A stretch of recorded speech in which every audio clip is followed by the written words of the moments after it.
ಲಕ್ಷ್ಮೀರಕ್ಷೀಣದೀಕ್ಷಾ ಗಣಯಿತುಮನುಪಕ್ರಾಂತ ಸಂವಿದ್ಗುಣಾನಾಂ ಆನಂತ್ಯಾನಿ ಸ್ವಭರ್ತು ಪದಕಮಲಕನಿಷ್ಠಾಂಗುಲಿ ಸನ್ನಖಸ್ಯ ಪಶ್ಯಂತಿ ಸಂತತಂ ಸಾ ನವನಮಸು ವಿಶೇಷೋಪಲಂಭೇನ ತತ್ತತ್ ಕಾಲೇ ಕೌತೂಹಲಾಬ್ಧೌ ಸುಮಹತಿ ಗಹನೆ ಗಾಹಮಾನಾವತಾನ್ನಃ ಸ್ವಾಂತಸ್ಥಾನಂತಶಯ್ಯಾಯ ಪೂರ್ಣಜ್ಞಾನರಸಾರ್ಣಸೇ ಉತ್ತುಂಗವಾಕ್ತರಂಗಾಯ ಮಧ್ವದುಗ್ಧಾಬ್ಧಯೇ ನಮಃ ಬ್ರಹ್ಮಾಂತಾಗುರವಸ್ಸಾಕ್ಷಾದಿಷ್ಟಂ ದೈವಂ ಶ್ರಿಯಪತಿಃ ಆಚಾರ್ಯ ಶ್ರೀಮದಾಚಾರ್ಯ ಸಂತು ಜನ್ಮನಿ ಜನ್ಮನಿ ನಾರಾಯಣಂ ನಮಸ್ಕೃತ್ಯ ನರಂ ಚೈವ ನರೋತ್ತಮಂ ದೇವೀಂ ಸರಸ್ವತೀಂ ವ್ಯಾಸಂ ತತೋ ಜಯಮುದೀರಯೇ ತ್ರೈಲೋಕ್ಯರಾಜ್ಯಮಾಕ್ಷಿಪ್ಯ ಬಲೇರಿಂದ್ರಾಯ ಯೋ ದದೌ ಶ್ರೀಧರಾಯ ನಮಸ್ತಸ್ಮೈ ಛದ್ಮವಾಮನರೂಪಿಣೇ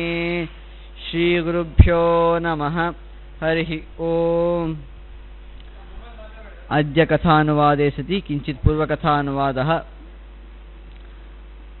ನಾವು ದಕ್ಷಯಜ್ಞದ ಪ್ರಸಂಗವನ್ನು ನೋಡಿದ್ವಿ. ಸತೀದೇವಿ ಸತ್ತದ್ದನ್ನು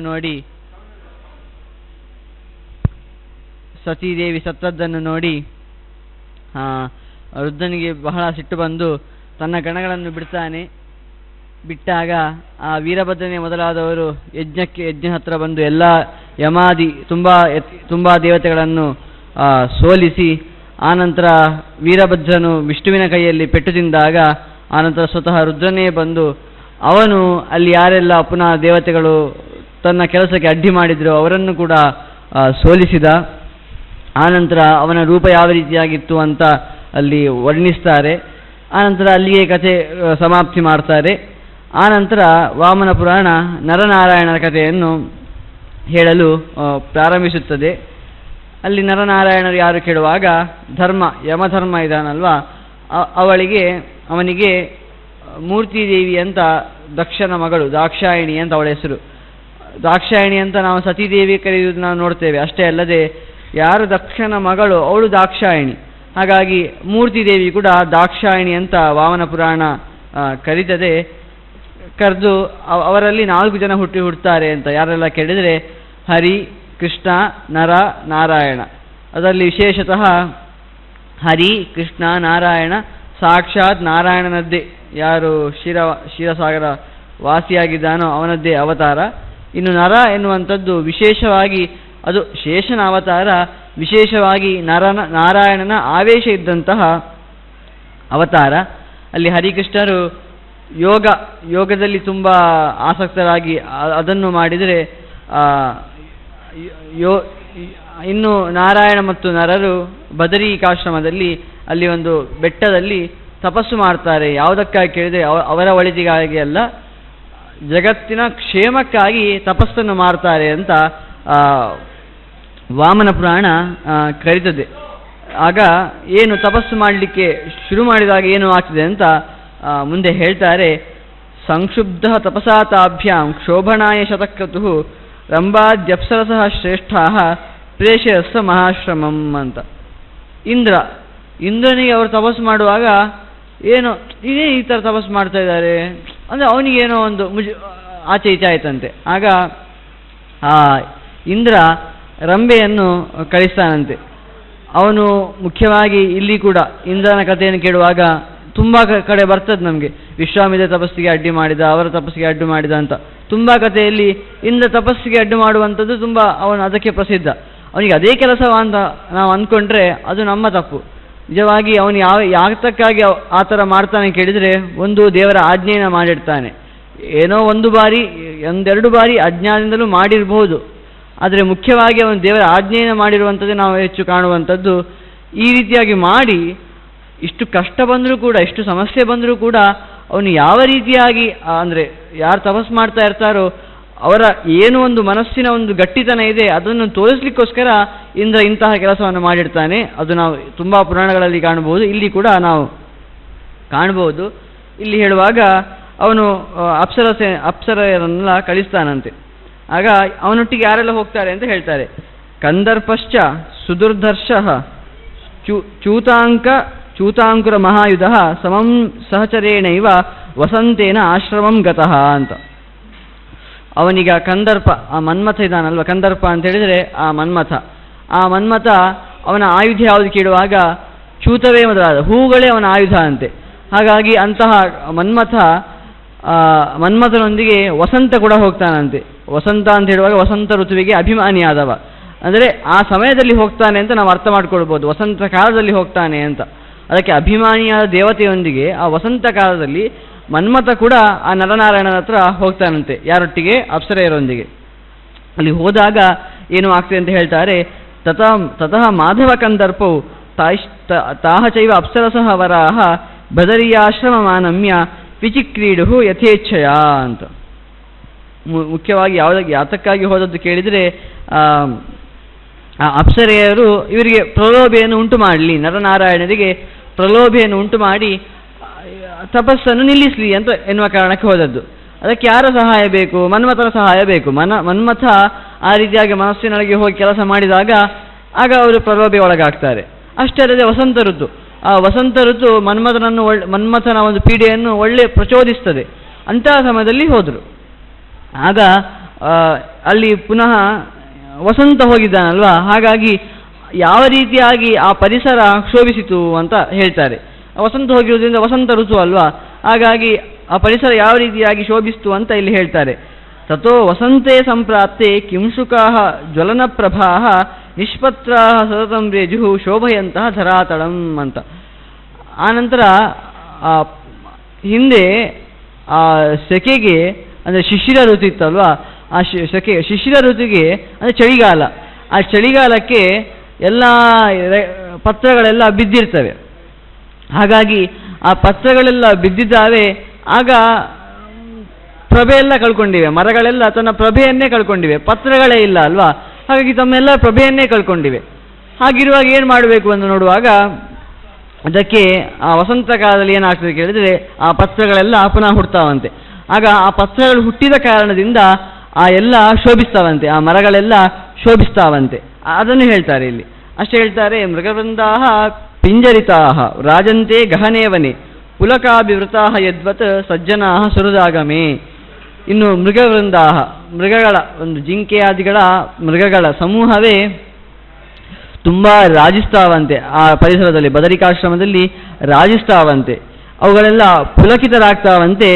ಯಾವ ರೀತಿಯಾಗಿ ಕೇಳಿದರೆ ಸುಹೃದಾಗಮೇ ಸಜ್ಜನಾಹ ಅಂತ ಇವರು ಒಂದು ಇಲ್ಲಿ ಹೇಳ್ತಾನೆ. ಒಂದು ಸಜ್ಜನರಿಗೆ ಒಂದು ಡೆಫಿನೇಷನ್ ಕೊಟ್ಟು ಬಿಡ್ತಾರೆ. ಏನು ಕೇಳಿದರೆ, ಒಳ್ಳೆಯವರು ತನ್ನವರು ಬೇಕಾದವರು ಬಂದಾಗ ಅಥವಾ ಯಾರೋ ಒಬ್ಬರು ಸಜ್ಜನರು ಬಂದಾಗ ಯಾವ ರೀತಿಯಾಗಿ ಸಜ್ಜನರು ಖುಷಿ ಪಡ್ತಾರೋ ಆ ರೀತಿಯಾಗಿ ಆ ಮೃಗಗಳು ಖುಷಿ ಬಿಡ್ತಂತೆ. ಅಂದರೆ ಒಬ್ಬರು ಮನೆಗೆ ಅತಿಥಿಗಳಂತೆ ಯಾರಾದರೂ ಬಂದಾಗ ಖುಷಿ ಬಿಟ್ಟರೆ ಅವರು ಸಜ್ಜನರು ಅಂತ ಇವರು ಹೇಳ್ತಾರೆ. ಆಗ ಹೀಗೆ ತುಂಬ ತುಂಬ ವಿಧ ವಿಧವಾಗಿ ವರ್ಣಿಸ್ತಾರೆ ವಸಂತ ಋತುವನ್ನು. ಇನ್ನು ತುಂಬ ಒಂದು 5-6 ಶ್ಲೋಕಗಳಲ್ಲಿ ವರ್ಣಿಸ್ತಾರೆ. ಆನಂತರ ಏನಾಗ್ತದೆ ಅಂತ ಇಲ್ಲಿ ಹೇಳ್ತಾರೆ. ತತಃ ನಾರಾಯಣ ದೃಷ್ಟ ಆಶ್ರಮಸ್ಯ ಅನವದ್ಯತಾಂ ಸಮೀಕ್ಷ್ಯ ಚ ದಿಶಃ ಸರ್ವಃ ತಥೋನಂಗಂ ಅಪಶ್ಯತ ಅಂತ. ಆಗ ಆ ನಾರಾಯಣ ಇದೇನು ಈ ಥರ ವ್ಯತ್ಯಾಸ ಆಗ್ತಾಯಿದೆ ಪರಿಸರ ಎಲ್ಲ ಅಂತ ನೋಡ್ತಾ ಅಲ್ಲಿ ಅನಂಗನನ್ನು ನೋಡ್ತಾರೆ ಅಂತ ಹೇಳ್ತಾರೆ. ಪುಲಸ್ತ್ಯರು ಅನಂಗನನ್ನು ನೋಡಿದ್ರು ಅಂತ. ಹಿಂದೆ ಅಲ್ಲಿ ಕಂದರ್ಪ ಬಂದಿದ್ದ ಅಂತ ಹೇಳಿದರು. ಕಂದರ್ಪ ಅಂತ ಹೇಳಿದ್ರೆ ಮನ್ಮಥನಿಗೆ ಇನ್ನೊಂದು ಹೆಸರು. ಇಲ್ಲಿ ನೋಡಿದ ಅನಂಗ ಅಂತ ಹೇಳ್ತಾ ಇದ್ದಾರೆ. ಯಾಕೆ ಅನಂಗ ಅಂದ್ರೆ ಯಾಕೆ ಕರೆಯುವಂಥದ್ದು ಅಂತ ಮುಂದೆ ನಾರದರು ಕೇಳ್ತಾರೆ. ನಾರದರು ಹೇಳ್ತಾರೆ, ಕೋಸಾವನಂಗ ಬ್ರಹ್ಮರ್ಷೆ ತಸ್ಮಿನ್ ಬದರಿಕಾಶ್ರಮೆ ಯಂ ದದರ್ಶ ಜಗನ್ನಾಥಃ ದೇವಃ ನಾರಾಯಣೋ ಬಿಯಃ. ಯಾರು ಈ ಅನಂಗ? ಬ್ರಹ್ಮರ್ಷೆ ದೊಡ್ಡ ಜ್ಞಾನಿಗಳಂತ ನೀವು ಗೊತ್ತುಂಟು, ಈ ಅನಂಗ ಯಾರು? ಆ ಕಥೆಯನ್ನು ನಂಗೆ ಚೂರು ಹೇಳಿ ಅಂತ ಅದು ಹೇಳ್ತಾರಂತೆ. ಆಗ ಪುಲಸ್ತ್ಯರು ಹೇಳ್ತಾರಂತೆ, ಕಂದರ್ಪ ಹರ್ಷತನಯ ಯೋಸೌ ಕಾಮೋ ನಿಗದ್ಯತೆ ಸಶಂಕರೇಣ ಸಂದಗ್ಧ ಹೆನಂಗತ್ತು ಉಪಾಗತಃ ಅಂತ ಹೇಳ್ತಾರೆ. ಈ ಕಂದರ್ಪ ಇದಾನಲ್ವಾ, ಅವನು ಕಾಮ ಅಂತ ಅವನಿಗೆ ಇನ್ನೊಂದು ಹೆಸರು. ಕಾಮ, ಮನ್ಮಥ ಇತ್ಯಾದಿ ಹೆಸರುಗಳು ಅವನಿಗೆ. ಅವನು ಶಂಕರನಿಂದ ದಗ್ಧನಾಗ್ತಾನೆ, ಅವನು ಭಸ್ಮೀಭೂತನಾಗ್ತಾನೆ ಅಂತ ಹೇಳ್ತಾರೆ. ಶಂಕರ ಅವನನ್ನು ಭಸ್ಮ ಮಾಡ್ತಾನೆ, ಹಾಗಾಗಿ ಅವನಿಗೆ ಅಂಗವೇ ಇಲ್ಲದಂತಾಯಿತು, ಹಾಗಾಗಿ ಅವನನ್ನು ಅನಂಗ ಅಂತ ಕರೀತಾರೆ ಅಂತ. ಆದರೆ ಇವರಿಗೆ ಪುನಃ ಸಂಶಯ ಬಂತು ನಾರದರಿಗೆ. ಅವರು ಕೇಳ್ತಾರೆ, ಕಿಮರ್ಥಂ ಕಾಮದೇವೋಸೌ ದೇವದೇವೇನ ಶಂಭುನ ದಗ್ಧಸ್ತು ಕಾರಣೇ ಕಸ್ಮಿನ್ ಏತದ್ವ್ಯಾಖ್ಯಾತುಮರ್ಹಸಿ. ಯಾವ ಕಾರಣದಿಂದ ಈ ಅನಂಗನನ್ನು ಸುಟ್ಟಿದ ಶಿವ ಸುಟ್ಟ ಅಂತ ಪ್ರಶ್ನೆ ಕೇಳ್ತಾರೆ. ನೀವು ಅದನ್ನು ಸ್ವಲ್ಪ ವ್ಯಾಖ್ಯಾನ ಮಾಡ್ಬೋದಲ್ವಾ, ವಿಸ್ತಾರವಾಗಿ ಹೇಳ್ಬೋದಲ್ವಾ ಅಂತ ಕೇಳ್ತಾರೆ. ಆಗ ಪುಲಸ್ತ್ಯರು ಹೇಳ್ತಾರೆ, ಯದಾ ದಕ್ಷಸುತ ಬ್ರಹ್ಮನ್ ಸತೀಯಾತ ಯಮಕ್ಷಯಂ ವಿನಾಶ ದಕ್ಷಯಜ್ಞಂ ತಂ ವಿಚಚಾರ ತ್ರಿಲೋಚನಃ. ದಕ್ಷಯಜ್ಞದಲ್ಲಿ ಇಲ್ಲಿ ನೋಡಿ, ಇಲ್ಲೇ ಹೇಳ್ತಾರೆ ನೋಡಿ, ದಕ್ಷಯಜ್ಞದಲ್ಲಿ ಸಾಯ್ತಾಳೆ ಅಂತ. ಹಿಂದೆ ಇದೇ ಪುರಾಣದಲ್ಲಿ ಬಂದಿತ್ತು, ಅಲ್ಲಿ ವಾರ್ತೆಯನ್ನು ಕೇಳಿಯೇ ಸಾಯ್ತಾಳೆ ಅಂತ. ಅದೇ ನಿಜವಾಗಿ ಈ ಪುರಾಣದ ಪ್ರಕಾರ ಕೂಡ ಅವಳು ಎಲ್ಲಿ ಸಾಯ್ತಾಳೆ ಕೇಳಿ ದಕ್ಷಯಜ್ಞದಲ್ಲೇ ಸಾಯ್ತಾಳೆ, ಅಂದರೆ ಅಲ್ಲೇ ತನ್ನ ಯೋಗಾಗ್ನಿಯಲ್ಲಿ ಪ್ರಾಣ ಬಿಡ್ತಾಳೆ ಅಂತ ಅರ್ಥ ಮಾಡ್ಕೊಳ್ಬೇಕು. ಆದರೆ ಅಲ್ಲಿ ಹಿಂದೆ ಹೇಳಿದ ಹಾಗೆ ಬೇಜಾರಿನಲ್ಲೇ ಅರ್ಧ ಸತ್ತು ಹೋದ್ಲು ಅಂತ ಅರ್ಥ ಮಾಡ್ಕೊಳ್ಬೇಕಂತದ್ದು ಹೇಳ್ತಾರೆ. ತತಃ ವೃಷಧ್ವಜಂ ದೃಷ್ಟ ಕಂದರ್ಪ ಕುಸುಮಾಯುಧ ಅಪತ್ನೀಕಂ ತದಾಸ್ತ್ರೇಣ ಉನ್ಮಾದೇನ ಅಭ್ಯಸಾಡಯತ್. ಆ ರೀತಿಯಾಗಿ ನಾಶವಾದದ್ದನ್ನು ನೋಡಿ ತುಂಬ ಬೇಸರವಾಗ್ತದಂತೆ, ತುಂಬ ಪ್ರಲೋಭಿತನಾಗ್ತಾನಂತೆ. ಹೆಂಡತಿ ಇಲ್ಲ ಅವನು ಅಲ್ಲಿ ಕಾಮೋದ್ರಿಕ್ತನಾಗ್ತಾನಂತೆ, ತನ್ನ ಹೆಂಡತಿ ಇಲ್ಲ ಅಂತ, ಅಂದರೆ ತುಂಬ ಬೇಸರನಾಗ್ತಾನೆ ಅಂತ ಹೇಳ್ತಾರೆ. ಆ ಬೇಸರವಾದ ಸಮಯದಲ್ಲಿ ಮನ್ಮಥ ಇದಾನಲ್ಲ, ಕುಸುಮಾಯುಧ, ಹೂಗಳೇ ಆಯುಧ ಯಾರಿಗೋ ಅವನು ಕುಸುಮಾಯುಧ. ಆ ಕುಸುಮಾಯುಧ ತನ್ನ ಬಾಣವನ್ನು ಬಿಡ್ತಾನಂತೆ, ಅಂದರೆ ಅವನಲ್ಲಿ ಕಾಮ ಉದ್ರೇಕವಾಗುವಂತೆ ಮಾಡ್ತಾನಂತೆ. ಆಗ ತತಃ ಹರಃ ಶರೇಣಾಥ ಉನ್ಮಾದೇನ ಆಶುತಾಡಿತಃ ವಿಚಿಚಾರ ಮದೋನ್ಮತ್ತಃ ಕಾನನಾನಿ ಸರಾಂಸಿ ಚ ಅಂತ. ಆಗ ಆ ಕಾಮೋದ್ರಿಕ್ತನಾಗಿ ಆ ಶಿವ ಕೂಡ ತುಂಬ ಕಡೆ ಓಡಾಡಿದ ಅಂತೆ. ಕಾನನ, ಸರಸ್ಸು ಈ ತುಂಬ ಕಡೆ ಓಡಾಡಿದ ಅಂತೆ. ಸ್ಮರನ್ ಸತಿಂ ಮಹಾದೇವ ತಥೋನ್ಮಾದೇನ ತಾಡಿತಃ ನ ಶರ್ಮಲೇಭೆ ದೇವರ್ಷೆ ಬಾಣವಿದ್ಧ ಇವದ್ವಿಪಃ ಅಂತ. ಆ ರೀತಿಯಾಗಿ ಅವನ ಬಾಣಕ್ಕೆ ತುತ್ತಾಗಿ, ಮನ್ಮಥನ ಬಾಣಕ್ಕೆ ತುತ್ತಾಗಿ ಆಗ ಅವನಿಗೆ ತುಂಬ ಉನ್ಮಾದವಾಯ್ತಂತೆ. ಆಗ ಅವನಿಗೆ ಖುಷಿಯೇ ಸಿಗಲಿಲ್ಲ ಅಂತೆ, ಯಾವಾಗಲೂ ಅದರದ್ದೇ ಚಿಂತೆ. ಹಾಗಾಗಿ ಯಾವ ರೀತಿಯಾಗಿ ಕೇಳಿದರೆ, ಒಂದು ಬಾಣಕ್ಕೆ ತುತ್ತಾದ ಒಂದು ದ್ವೀಪ ಆನೆ ಯಾವ ರೀತಿಯಾಗಿ ಓಡಾಡ್ತದೋ ಆ ರೀತಿಯಾಗಿ ಆ ಶಿವ ಓಡಾಡಿದ ಅಂತೆ. ತತಃ ಪಪಾದ ದೇವೇಶಃ ಕಾಳಿಂದಿ ಸರಿತಂ ಮುನೆ ನಿಮಗ್ನೆ ಶಂಕರೇ ಆಪೋ ದಗ್ಧಾಹ ಕೃಷ್ಣತ್ವಂ ಆಗತಃ ಅಂತ. ಕಾಳಿಂದಿ ನದಿ ಕಪ್ಪು, ಆ ಕಪ್ಪಿ ಆಗ ಯಾಕಾಯಿತು ಕೇಳಿದರೆ, ಒಂದು ಬಾರಿ ಅವನು ತನ್ನ ಕಾಮೋದ್ರಿಕ್ತನಾಗಿ ಕಾಳಿಂದಿ ನದಿಗೆ ಬಿದ್ದು ಬಿಟ್ಟ ಅಂತೆ. ಆಗ ಅದೆಲ್ಲ ಭಸ್ಮವಾಗಿ ಹೋಯ್ತಂತೆ, ಅಷ್ಟು ತಾಪ. ಆ ತಾಪದಿಂದ ಕಾಳಿಂದಿ ನದಿ ಭಸ್ಮ ಆಯ್ತಂತ ಹೇಳಿದರೆ ಅಷ್ಟು ದಗ್ಧವಾಗಿ ಹೋಯ್ತಂತೆ. ಆಗ ಅದು ಕಪ್ಪಾಗಿ ಹೋಯ್ತಂತೆ, ಅಷ್ಟು ಬಿಸಿಗೆ ಆ ನೀರು ಕೂಡ ಕಪ್ಪಾಗುವಾಗೆ ಆಯ್ತಂತೆ. ಆಗ ಹೇಳ್ತಾರೆ, ತಥೋ ನದೀಷು ಪುಣ್ಯಾಸು ಸರಸ್ಸು ಚ ನದೇಶು ಚ ಪುಲಿನೇಶು ಚ ರಮ್ಯೇಶು ವಾಪೀಶು ನಲಿನೀಶು ಚ. ಎಲ್ಲ ಕಡೆ ಓಡಾಡ್ತಾನಂತೆ, ನದಿ, ನದ, ಸರಸ್ಸು ಎಲ್ಲ ಕಡೆ ಓಡಾಡಿದ್ರು ಕೂಡ ಅವನ ಆ ಕಾಮದ ಒಂದು ಏನು ಬೆಂಕಿ ಇದೆ, ಅಗ್ನಿ ಇದೆ, ಅದು ತಣಿಸ್ತಾ ಇಲ್ಲ ಅಂತೆ.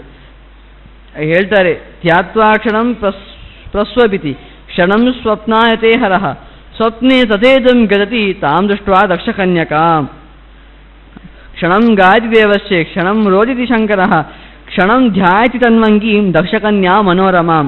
ಆ ಕೆಲವು ಬಾರಿ ಆ ದಕ್ಷಕನ್ಯೆಯನ್ನು ಗಾನ ಮಾಡ್ತಾನಂತೆ, ಕೆಲವು ಬಾರಿ ಯೋಚಿಸ್ತಾನಂತೆ, ಕೆಲವು ಬಾರಿ ನಿದ್ದೆ ಮಾಡುವಾಗಲೂ ಅವಳದೇ ಸ್ವಪ್ನ ಅಂತೆ.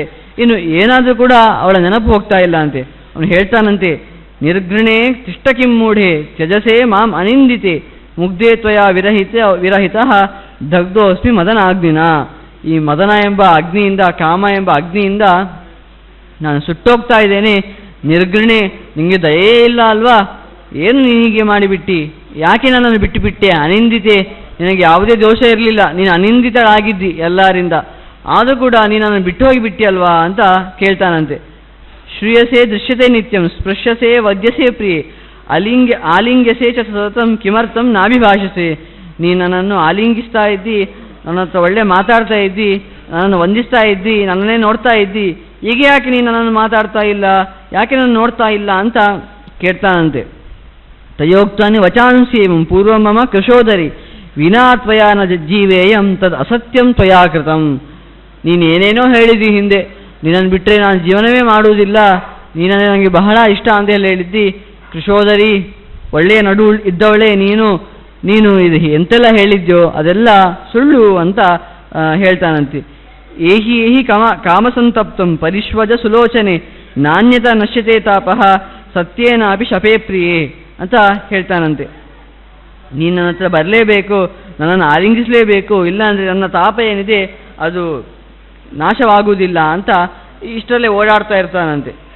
ಆಗ ಪುನಃ ಈ ಮನ್ಮಥ ಏನು ಮಾಡ್ತಾನೆ ಕೇಳಿದರೆ, ತಂ ಕೂಜಮಾನಂ ವಿಲಪಂತಂ ಆರ ಸಮೀಕ್ಷ್ಯ ಕಾಮೋ ವೃಷಕೇತನಂ ಹಿ ವಿವ್ಯಾದ ಚಾಪಂ ತರಸಾ ವಿನಾಮ್ಯ ಸಂತಾಪನಾಂನಾತು ಶರೇಣ ಭೂಯಃ ಅಂತ.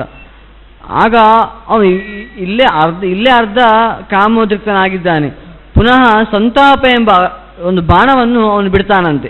ಆ ಮನ್ಮಥ ಸಂತಾಪ ಎನ್ನುವ ಬಾಣವನ್ನು ಪುನಃ ಬಿಡ್ತಾನಂತೆ. ಒಂದು ಬೆಂಕಿಗೆ ತುಪ್ಪ ಹೇಗೆ ಸುರಿದಾಗ ಹೇಗೆ ಆಗ್ತದೋ ಆ ರೀತಿಯಾಗಿ ಆ ಮನ್ಮಥ ಪುನಃ ಬಾಣವನ್ನು ಬಿಡ್ತಾನಂತೆ. ಆಗ ಸಂತಾಪನಾಸ್ತ್ರೇಣ ಸದಾ ಸವಿದ್ದ ಭೂಯಸ್ಸ ಸಂತಪ್ತ ಸರೋ ಬಭೂವ ಸಂತಾಪಯಶ್ಚಾವಿ ಜಗತ್ಸಮಗ್ರಂ ಪುತ್ಕೃತ್ಯ ವಿವಾಸತೆ ಸ್ಮ. ಆಗ ಅವನು ಆ ಸಂತಾಪ ಎಂಬ ಬಾಣದಿಂದ ಪುನಃ ಹೆಚ್ಚು ಕಾಮೋದ್ರಿಕ್ತನಾಗ್ತಾನಂತೆ. ಎಲ್ಲ ಕಡೆ ಓಡಾಡ್ತಾನಂತೆ. ಪುತ್ಕೃತ್ಯ ಜೋರಾಗಿ ಸದ್ದು ಮಾಡ್ತಾ ಇರ್ತಾನಂತೆ. ಆಗ ಅವನಿಗೆ ಒಬ್ಬ ಕಾಣ್ತಾನಂತೆ. ಯಾರಂತ ಹೇಳ್ತಾರೆ, ದದರ್ಶ ಯಕ್ಷಾದಿ ಪತೇ ತನೂಜಂ ಪಾಂಚಾಲಿಕಂ ನಾಮ ಜಗತ್ಪ್ರಧಾನಂ ದೃಷ್ಟ್ವಾಜನೇತ್ರ ಧನದಸ್ಯ ಪುತ್ರಂ ಪಾರ್ಶ್ವಂ ಸಮಭ್ಯೇತ್ಯ ವಚೋ ಬಭಾಷೆ ಅಂತ ಹೇಳ್ತಾರೆ. ಆಗ ಅವನು ಒಬ್ಬ ಯಕ್ಷಾಧಿಪತಿಯನ್ನು ನೋಡ್ತಾನಂತೆ. ಅವನನ್ನು ನೋಡಿ ಯಾರು ಕೇಳಿದರೆ ಅವನ ಹೆಸರು ಪಾಂಚಾಲಿಕ ಅಂತ. ಆ ಪಾಂಚಾಲಿಕನ ನೋಡಿ ಈ ಮಾತನ್ನು ಅವನು ಆಡ್ತಾನಂತೆ, ನನಗೊಂದು ಕೆಲಸ ಮಾಡಿ ಕೊಡ್ತೀಯಾ ಅಂತ ಕೇಳ್ತಾನಂತೆ. ಆಗ ಆ ಪಾಂಚಾಲಿಕ ಎನ್ನುವನು ಒಂದು ಉತ್ತರವನ್ನು ಹೇಳ್ತಾನಂತೆ, ಎನ್ನಾತಮಾಂ ವಕ್ಷಸಿ ತತ್ಕರಿಷ್ಯೆ ಸುದುಷ್ಕರಂ ಯದ್ಯಪಿ ದೇವಸಂಗೈ ಆಜ್ಞಾಪಯಸ್ವ ಅತುಲವೀರ್ಯ ಶಂಭೋ ದಾಸೋಸ್ಮಿತೆ ಭಕ್ತಿಯುತ ತಥೇಶ. ನೋಡು ರುದ್ರ, ನೀನು ಎಷ್ಟು ದೊಡ್ಡ ಶಕ್ತಿ ಅಂತ ನನಗೆ ತಿಳಿದಿದೆ. ನೀನು ಪರಮೇಶ್ವರ ಅಂತ ಕರೆಯಲ್ಪಡುವವನು, ಇಡೀ ಜಗತ್ತಿಗೆ ಅಂತ ಒಡೆಯನ ಸ್ಥಾನದಲ್ಲಿರುವವನು. ಹಾಗಾಗಿ ನೀನು ಏನು ಹೇಳ್ತೀಯ ಅದನ್ನು ನಾನು ಮಾಡ್ತೇನೆ ಅಂತ ಅವನು ಹೇಳ್ತಾನಂತೆ. ಆಗ ಈಶ್ವರ ಹೇಳ್ತಾನಂತೆ, ನಾಶಂ ಗತಾಯಾಂ ವರದಾಂಬಿಕಾಯಾಂ ಕಾಮಾಗ್ನಿನ ಪೃಷ್ಠ ಸುವಿಗ್ರಹೋಸ್ಮಿ ವಿಜೃಂಭಣೋನ್ಮಾದಶರೈರ್ ವಿಭಿನ್ನೋ ಧೃತಿಂ ನಿವಿಂದಾಮಿ ರತಿಂ ಸುಖಂ ವಾ ಅಂತ ಹೇಳ್ತಾನಂತೆ. ನನ್ನ ಹೆಂಡತಿ ಏನು ಹತರಾಗಿದ್ದಾಳೋ, ಸತ್ತು ಹೋದ್ಲು. ಆ ನಂತರ ನನಗೆ ಯಾವುದೇ ಸುಖ ಸಿಗ್ತಾ ಇಲ್ಲ. ನಾನು ಈಗ ಒಂದು ಖುಷಿಯನ್ನು ಪಡ್ತಾ ಇಲ್ಲ, ಏನನ್ನು ಧೈರ್ಯವನ್ನು ಸಾಲ್ತಾ ಇಲ್ಲ. ಆಯಿತು, ನಾನು ಈ ಕಾಮವನ್ನು ಗೆದ್ದೇ ಬಿಡ್ತೇನೆ ಅಂತ ಒಂದು ಧೈರ್ಯವೂ ನನಗೆ ಸಿಗ್ತಾ ಇಲ್ಲ, ಒಂದು ಸುಖವೂ ಇಲ್ಲ, ಯಾವುದೂ ಇಲ್ಲ.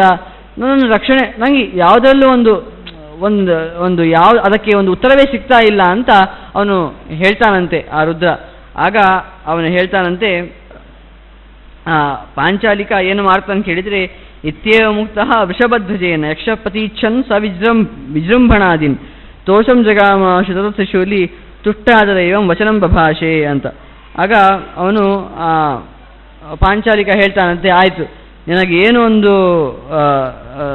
ಸಮಸ್ಯೆ ಬಂದಿದೆ ಅದನ್ನು ನಾನೇ ಸ್ವೀಕಾರ ಮಾಡ್ತೇನೆ ಅಂತ ಹೇಳಿ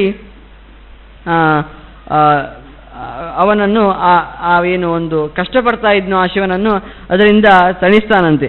ಆಗ ಈಶ್ವರನಿಗೆ ಬಹಳ ಸಂತೋಷವಾಗಿ ಹೇಳ್ತಾನಂತೆ, ತಸ್ಮಾದ್ ವರಂ ತ್ವಾಂ ಪ್ರತಿಪೂಜನಾಯ ದಾಸ್ಯಾಮಿ ಲೋಕಸ್ಯ ಚ ಹಾಸ್ಯಕಾರಿ ಯಸ್ತ್ವಾಂ ಯದಾ ಪಶ್ಯತಿ ಚೈತ್ರ ಮಾಸೆ ಸ್ಪೃಶನ್ನರೋ ವಾರ್ಚಯತೆ ಚ ಭಕ್ತ್ಯಾ. ಇನ್ನು ಯಾರು ನಿನ್ನನ್ನು ಈ ಚೈತ್ರ ಮಾಸದಲ್ಲಿ ನಿನ್ನನ್ನು ಯಾರು ಮುಡ್ತಾರೋ ಅವರು ನಿನ್ನ ಪೂಜೆಯನ್ನು ಮಾಡ್ತಾರೆ, ಅವರು ನಿನ್ನ ಬಗ್ಗೆ ಅಷ್ಟು ಖುಷಿಯನ್ನು ಪಡ್ತಾರೆ. ಏ ಪಾಂಚಾಲಿಕ, ನೀನು ನನ್ನ ಹೆಸರಿಂದಲೇ ಪ್ರಸಿದ್ಧನಾಗ್ತಿ, ನೀನು ದೊಡ್ಡ ಪೂಜ್ಯನಾಗ್ತಿ, ಜಗತ್ತಲ್ಲೇ ಒಳ್ಳೆ ಪೂಜ್ಯನಾಗ್ತಿ ಅಂತ ಆ ರುದ್ರ ಪಾಂಚಾಲಿಕನಿಗೆ ಒಂದು ವರವನ್ನು ಕೂಡ ಕೊಡ್ತಾನಂತೆ. ಆಗ ಬಹಳ ಸಂತೋಷಗೊಳ್ತಾನೆ ಪಾಂಚಾಲಿಕ ಕೂಡ. ಅದಾದ್ಮೇಲೆ ಮುಂದೆ ಏನಾಯಿತು ಅಂತ ಹೇಳ್ತಾರೆ, ತಸ್ಮಿನ್ ಸುಪುಣ್ಯೇ ವಿಷಯ ನಿವಿಷ್ಟೋ ರುದ್ರಪ್ರಸಾದಾದ್ ಅಭಿಪೂಜ್ಯತೆಸೋ ತಸ್ಮಿನ್ ಪ್ರಯಾತೆ ಭಗವಾನ್ ಶ್ರೀನೇತ್ರ ದೇವೋಪಿ ವಿಂಧ್ಯಂ ಗಿರಿಂ ಅಭ್ಯಗಚ್ಚತ್. ಆನಂತರ ಆ ವರವನ್ನು ಪಡೆದ ಮೇಲೆ ಪುಣ್ಯವಂತನಾದ ಆ ಪಾಂಚಾಲಿಕ ಮುಂದೆ ರುದ್ರಪ್ರಸಾದದಿಂದ ಅಭಿಪೂಜ್ಯನಾಗ್ತಾನಂತೆ ಇಡೀ ಜಗತ್ತಲ್ಲಿ. ಹಾಗೆಯೇ ಅವನು ಕೂಡ ಒಂದು ಕಡೆ ಹೋಗ್ತಾನಂತೆ. ಈ ರುದ್ರ ಕೂಡ ಗಿರಿ ಬೆಟ್ಟಕ್ಕೆ ಹೋಗ್ತಾನಂತೆ. ಅಲ್ಲಿ ಹೋಗಿ ತತ್ರಾಭಿಮದನ ಗತ್ವ ದದರ್ಶ ವಶಕೇತನಂ ದೃಷ್ಟ್ವಾ ಪ್ರಹರ್ತುಕಾಮಂ ಚ ತತತ್ಪ್ರಾದು ದ್ರವದ್ದರಹ ಅಂತ ಹೇಳ್ತಾರೆ. ಆಗ ಹರಹ ಪುನಃ ಓಡಾಡ್ಲಿಕ್ಕೆ ಶುರು ಮಾಡ್ತಾನಂತೆ. ಯಾಕೆ ಕೇಳಿದರೆ, ಪುನಃ ಮದನ, ಆಗ ಮನ್ಮಥ ಬಾಣ ಬಿಡ್ತಾನಂತೆ. ಒಂದು ಬಾರಿ ಬಿಟ್ಟಾಯಿತು, ಅದನ್ನು ಪಾಂಚಾಲಿಕ ಕೊಟ್ಟು ಕೂಡ ಆಯಿತು, ಪುನಃ ಬಾಣ ಬಿಡ್ತಾನಂತೆ. ಅಂದರೆ ಮುಖ್ಯವಾಗಿ ಅಲ್ಲ, ರುದ್ರದೇವರು ಅಷ್ಟು ಒಂದು ಕಾಮವನ್ನು ತಣಿಸಲಿಕ್ಕೆ ಅವರಿಗೆ ಸಾಮರ್ಥ್ಯ ಇಲ್ವಾ ಅಂತ ಕೇಳಿದರೆ, ಮುಖ್ಯವಾಗಿ ಅವರು ನಮಗೆ ತೋರಿಸಲಿಕ್ಕೆ ಮಾಡಿಡ್ತಾರೆ ಇಂತಹ ಕೆಲಸವನ್ನು. ಏನು ಕೇಳಿದರೆ, ಆ ಕಾಮದ ಪ್ರಲೋಭಕ್ಕೆ ಒಳಗಾದರೆ ನಾವು ಅದನ್ನು ದಾಟುವುದು ಬಹಳ ಕಷ್ಟ ಇದೆ ಅಂತ ಹೇಳಲಿಕ್ಕೋಸ್ಕರ ಅದರ ಬಾಣ ಇದೆ, ಮನ್ಮಥನ ಬಾಣ ಇದೆ, ಅದನ್ನು ದಾಟುವುದು ಬಹಳ ಕಷ್ಟ ಅಂತ ತಿಳಿಸ್ಲಿಕ್ಕೆ ರುದ್ರದೇವರು ಈ ಥರ ಮಾಡಿರ್ತಾರೆ. ಬಿಟ್ಟರೆ ಅವರು ಅವರಿಗೆ ಅಷ್ಟು ಸಾಮರ್ಥ್ಯ ಇರಲಿಲ್ವಾ? ಮನೋಭಿಮಾನಿಗಳು ಅಂತ ಹೇಳ್ತೀರಿ, ಮನಸ್ಸನ್ನು ನಿಯಂತ್ರಣ ಮಾಡುವವರು ಅಂತ. ಅವರಿಗೆ ತಮ್ಮ ಮನಸ್ಸಿನ ಮೇಲೆ ನಿಯಂತ್ರಣ ಇಲ್ವಾ ಕೇಳಿದರೆ ಮುಖ್ಯವಾಗಿ ಇದೆ. ಅದು ಆ ಒಂದು ಕಾಮನ ಬಾಣಕ್ಕೆ ಒಳಗಾದರೆ ಅದನ್ನು ದಾಟುವುದು ಎಷ್ಟು ಕಷ್ಟ ಇದೆ ಅಂತ ತಿಳಿಸ್ಲಿಕ್ಕೆ ಈ ಥರ ಮಾಡಿ ತೋರಿಸ್ತಾ ಇದ್ದಾರೆ. ಆಗ ಅವರು ಪುನಃ ಓಡಾಡಲಿಕ್ಕೆ ಶುರು ಮಾಡ್ತಾರಂತೆ, ಬಹಳ ಎಲ್ಲ ಕಡೆ ಓಡ್ತಾರಂತೆ. ಸತಃ ದಾರುವನಂ ಘೋರಂ ಮದನಾವಿ ಸತಃ ವಿವೇಶ ಋಷಯೋ ಯತ್ರ ಸಪತ್ನೀಕಾ ವ್ಯವಸ್ಥಿತಾ ಅಂತ. ಆಗ ಆ ರುದ್ರದೇವರು ಪುನಃ ಓಡಾಡಲಿಕ್ಕೆ ಶುರು ಮಾಡ್ತಾರೆ ಅಂತೆ. ಎಲ್ಲಿ ಹೋಗ್ತಾರೆ ಕೇಳಿದರೆ ಋಷಿಗಳ ಆಶ್ರಮಕ್ಕೆ ಹೋಗ್ತಾರಂತೆ. ಋಷಿಗಳ ಆಶ್ರಮದಲ್ಲಿ ಎಲ್ಲ ಸಪತ್ನೀಕರು, ಪತ್ನಿಯರೆಲ್ಲ ಇರ್ತಾರಂತೆ, ಅಲ್ಲೇ ಹೋಗ್ತಾರಂತೆ.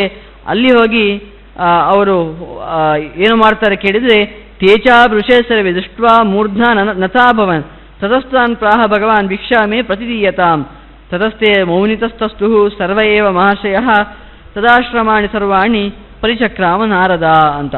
ಆಗ ಆ ರುದ್ರದೇವರನ್ನು ನೋಡಿ, ರುದ್ರದೇವರೇ ನಮ್ಮ ಆಶ್ರಮಕ್ಕೆ ಬಂದಿದ್ದಾರೆ ಅಂತ ಎಲ್ಲರೂ ಅವರಿಗೆ ನಮಸ್ಕಾರ ಮಾಡ್ತಾರಂತೆ, ಆ ರುದ್ರದೇವರಿಗೆ ನಮಸ್ಕಾರ ಮಾಡ್ತಾರಂತೆ.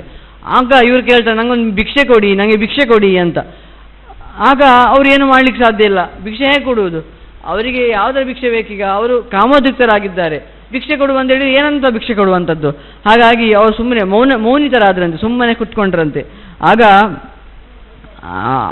ಬಂದದ್ದು ನೋಡಿ, ರುದ್ರದೇವರು ಬಂದದ್ದು ನೋಡಿ ಬೇರೆಯವರಿಗೆ ಋಷಿ ಪತ್ನಿಯರಿಂದ ಮಾಡ್ತಾರೆ ಅಂತ ಹೇಳ್ತಾರೆ.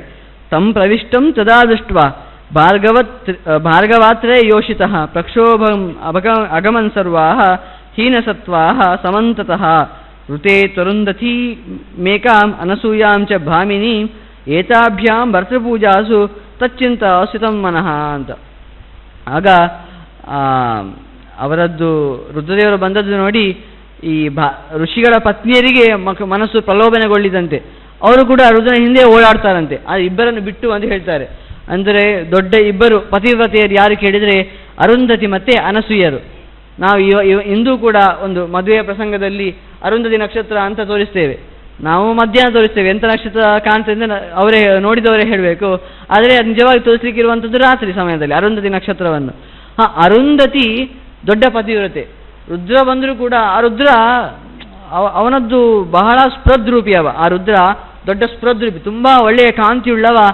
ಆದರೆ ಅವನನ್ನು ನೋಡಿ ಆ ಅರುಂಧತಿಗೆ ಏನೂ ಆಗಲಿಲ್ಲ ಅಂತೆ, ಅರುಂಧತಿ ಮತ್ತು ಅನಸೂಯೆಗೆ. ಅವರು ದೊಡ್ಡ ಪತಿವ್ರತೆಯರು. ಆದರೆ ಇತರ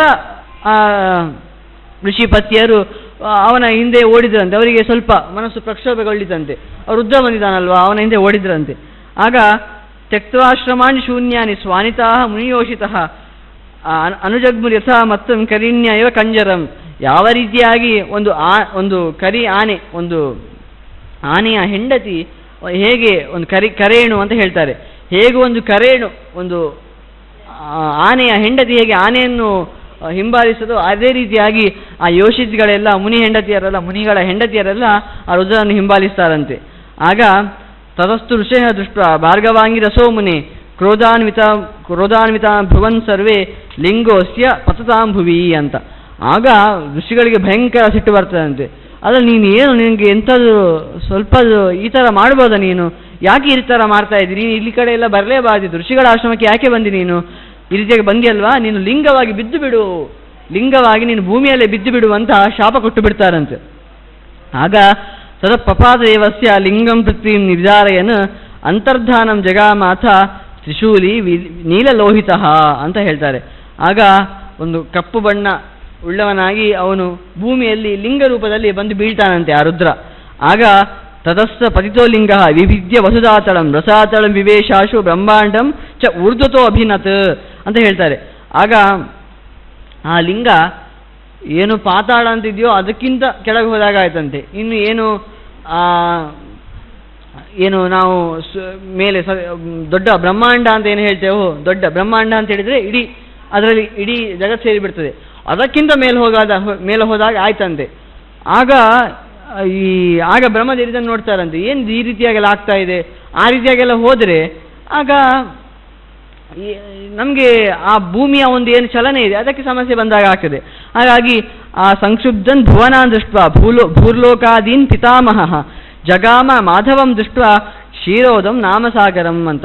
ಈ ರೀತಿಯಾಗಿ ಜಗತ್ತು ಒಂದು ಪ್ರಕ್ಷೋಭೆಯೊಳಗಾದದನ್ನು ನೋಡಿ ಯಾಕೆ ಈ ರೀತಿಯಾಗಿ ಸಮಸ್ಯೆಗೆ ಬಂದಿದೆ ಜಗತ್ತು ಅಂತ ನೋಡುವಾಗ ಆಗ ಪಿತಾಮಹ ಬ್ರಹ್ಮದೇವರು ನಾರಾಯಣನ ಹತ್ರವೇ ಹೋಗ್ತಾರಂತೆ. ಕ್ಷೀರೋಧಂ ಕ್ಷೀರಸಾಗರದಲ್ಲಿರುವಂತಹ ಆ ನಾರಾಯಣನ ಹತ್ರ ಹೋಗಿ ಹೇಳ್ತಾರಂತೆ, ಯಾಕೆ ಈ ರೀತಿಯಾಗಿ ಆಗಿದೆ ನನಗೆ ಗೊತ್ತಾಗ್ತಾ ಇಲ್ಲ ಅಂತ ಹೇಳುವಾಗ ಹಾಗೆ ಹೇಳ್ತಾರಂತೆ, ತತ್ತದೃಷ್ಟ ಋಷಿಕೇಶಂ ಪ್ರಣಿಪತ್ಯಶ ಭಕ್ತಿತಃ ಉವಾಚ ದೇವ ಭುವನಾಃ ಕಿಮರ್ಥಂ ಕ್ಷಿಭಿತೋ ವಿಭೋ ಅಥೋವಾಚ ಹರಿಬ್ರಹ್ಮನ್ ಶಾರ್ವೋ ಲಿಂಗೋ ಮಹರ್ಷಿಭಿಃ ಪಾಚಿತಸ್ತಸ್ಯ ಭಾರಾರ್ಥ ಸಂಚಚಾಲ ವಸುಂಧರ ಅಂತ. ರುದ್ರದೇವರು ಲಿಂಗ ರೂಪದಲ್ಲಿ ಬಂದು ಬಿದ್ದಿರುವುದರಿಂದ ಅದಕ್ಕೋಸ್ಕರ ಈ ರೀತಿಯಾಗಿ ಭುವನ ಏನು ಪೃಥ್ವಿ ಇದೆ, ಭೂಮಿ ಇದೆ, ಅದೆಲ್ಲ ಪ್ರಕ್ಷೋಭೆಗೆ ಒಳಗಾಗಿದೆ ಅಂತ ನಾರಾಯಣ ಹೇಳ್ತಾನೆ ಬ್ರಹ್ಮದೇವರ ಹತ್ರ. ಹಾಗಾಗಿ ಸರಿಯಾಗಬೇಕಲ್ವಾ, ಇದೇ ರೀತಿಯಾಗಿ ಮುಂದುವರೆದ್ರೆ ತುಂಬ ಸಮಸ್ಯೆ ಆಗ್ತದೆ, ಅದಕ್ಕೆ ಸರಿಯಾಗಬೇಕಲ್ವಾ ಅಂತ ಆಗ ಮುಂದೆ ಅವರು ಬ್ರಹ್ಮದೇವರು ಮತ್ತು ಕೇಶವರು ಒಂದು ಕಡೆ ಹೋಗ್ತಾರಂತೆ. ಆಗ ತತಃ ಪಿತಾಮಹ ದೇವ ಕೇಶವಶ್ಚ ಜಗತ್ಪತಿ ಆಜಗ್ಮತು ತಮುದ್ದೇಶಂ ವ್ಯತ್ರಲಿಂಗಂ ಭವಸ್ಯ ತತ್. ಎಲ್ಲಿ ಆ ರುದ್ರನ ಲಿಂಗ ಬಿದ್ದಿತ್ತೋ ಅಲ್ಲೇ ಅವರು ಬರ್ತಾರಂತೆ. ಯಾರು ಬ್ರಹ್ಮದೇವರು ಮತ್ತು ವಿಷ್ಣು ಅಲ್ಲೇ ಬರ್ತಾರಂತೆ, ಕೇಶವ ಅಲ್ಲೇ ಬರ್ತಾರಂತೆ. ತದೋ ಅನಂತಂ ಹರಿರ್ಲಿಂಗಂ ದೃಷ್ಟ್ವಾರುಷ್ಯ ಖಗೇಶ್ವರಂ ಪಾತಾಳಂ ಪ್ರವಿಶೇಷಾತ ವಿಸ್ಮಯಾಂತರಿತೋ ವಿಭು. ಅಲ್ಲ, ಇದರ ಆದಿಯಲ್ಲಿದೆ ಅಂತ ಹೇಳಿದೆ, ಒಂದು ಗೊತ್ತಾಗ್ತಾ ಇಲ್ಲ ಅಲ್ವಾ, ಎಲ್ಲಿ ಹೋಗಿದೆ ಅಂತ ಗೊತ್ತಾಗ್ತಾ ಇಲ್ಲ ಅಂತ ಅವರು ನೋಡ್ತಾರಂತೆ. ಆಗ ಏನು ಮಾಡಬೇಕಂತ ಗೊತ್ತಾಗದೆ ರುದ್ರನತ್ರೇ ಹೋಗುವ, ಅವನಲ್ಲಿ ಉತ್ತರ ಸಿಗ್ತಿದೆ ಅಂತ ಅಂದ್ಕೊಂಡು ವಿಷ್ಣು ಪಿತಾಮಹಶ್ಚೋಭೌ ಹರಲಿಂಗಂ ಸಮೇತ್ಯ ಹಿ ಕೃತಾಂಜಲಿ ಪುಟೌ ಭೂತ್ವ ಸ್ತೋತುಂ ದೇವಂ ಪ್ರಚಕ್ರತು ಅಂತ.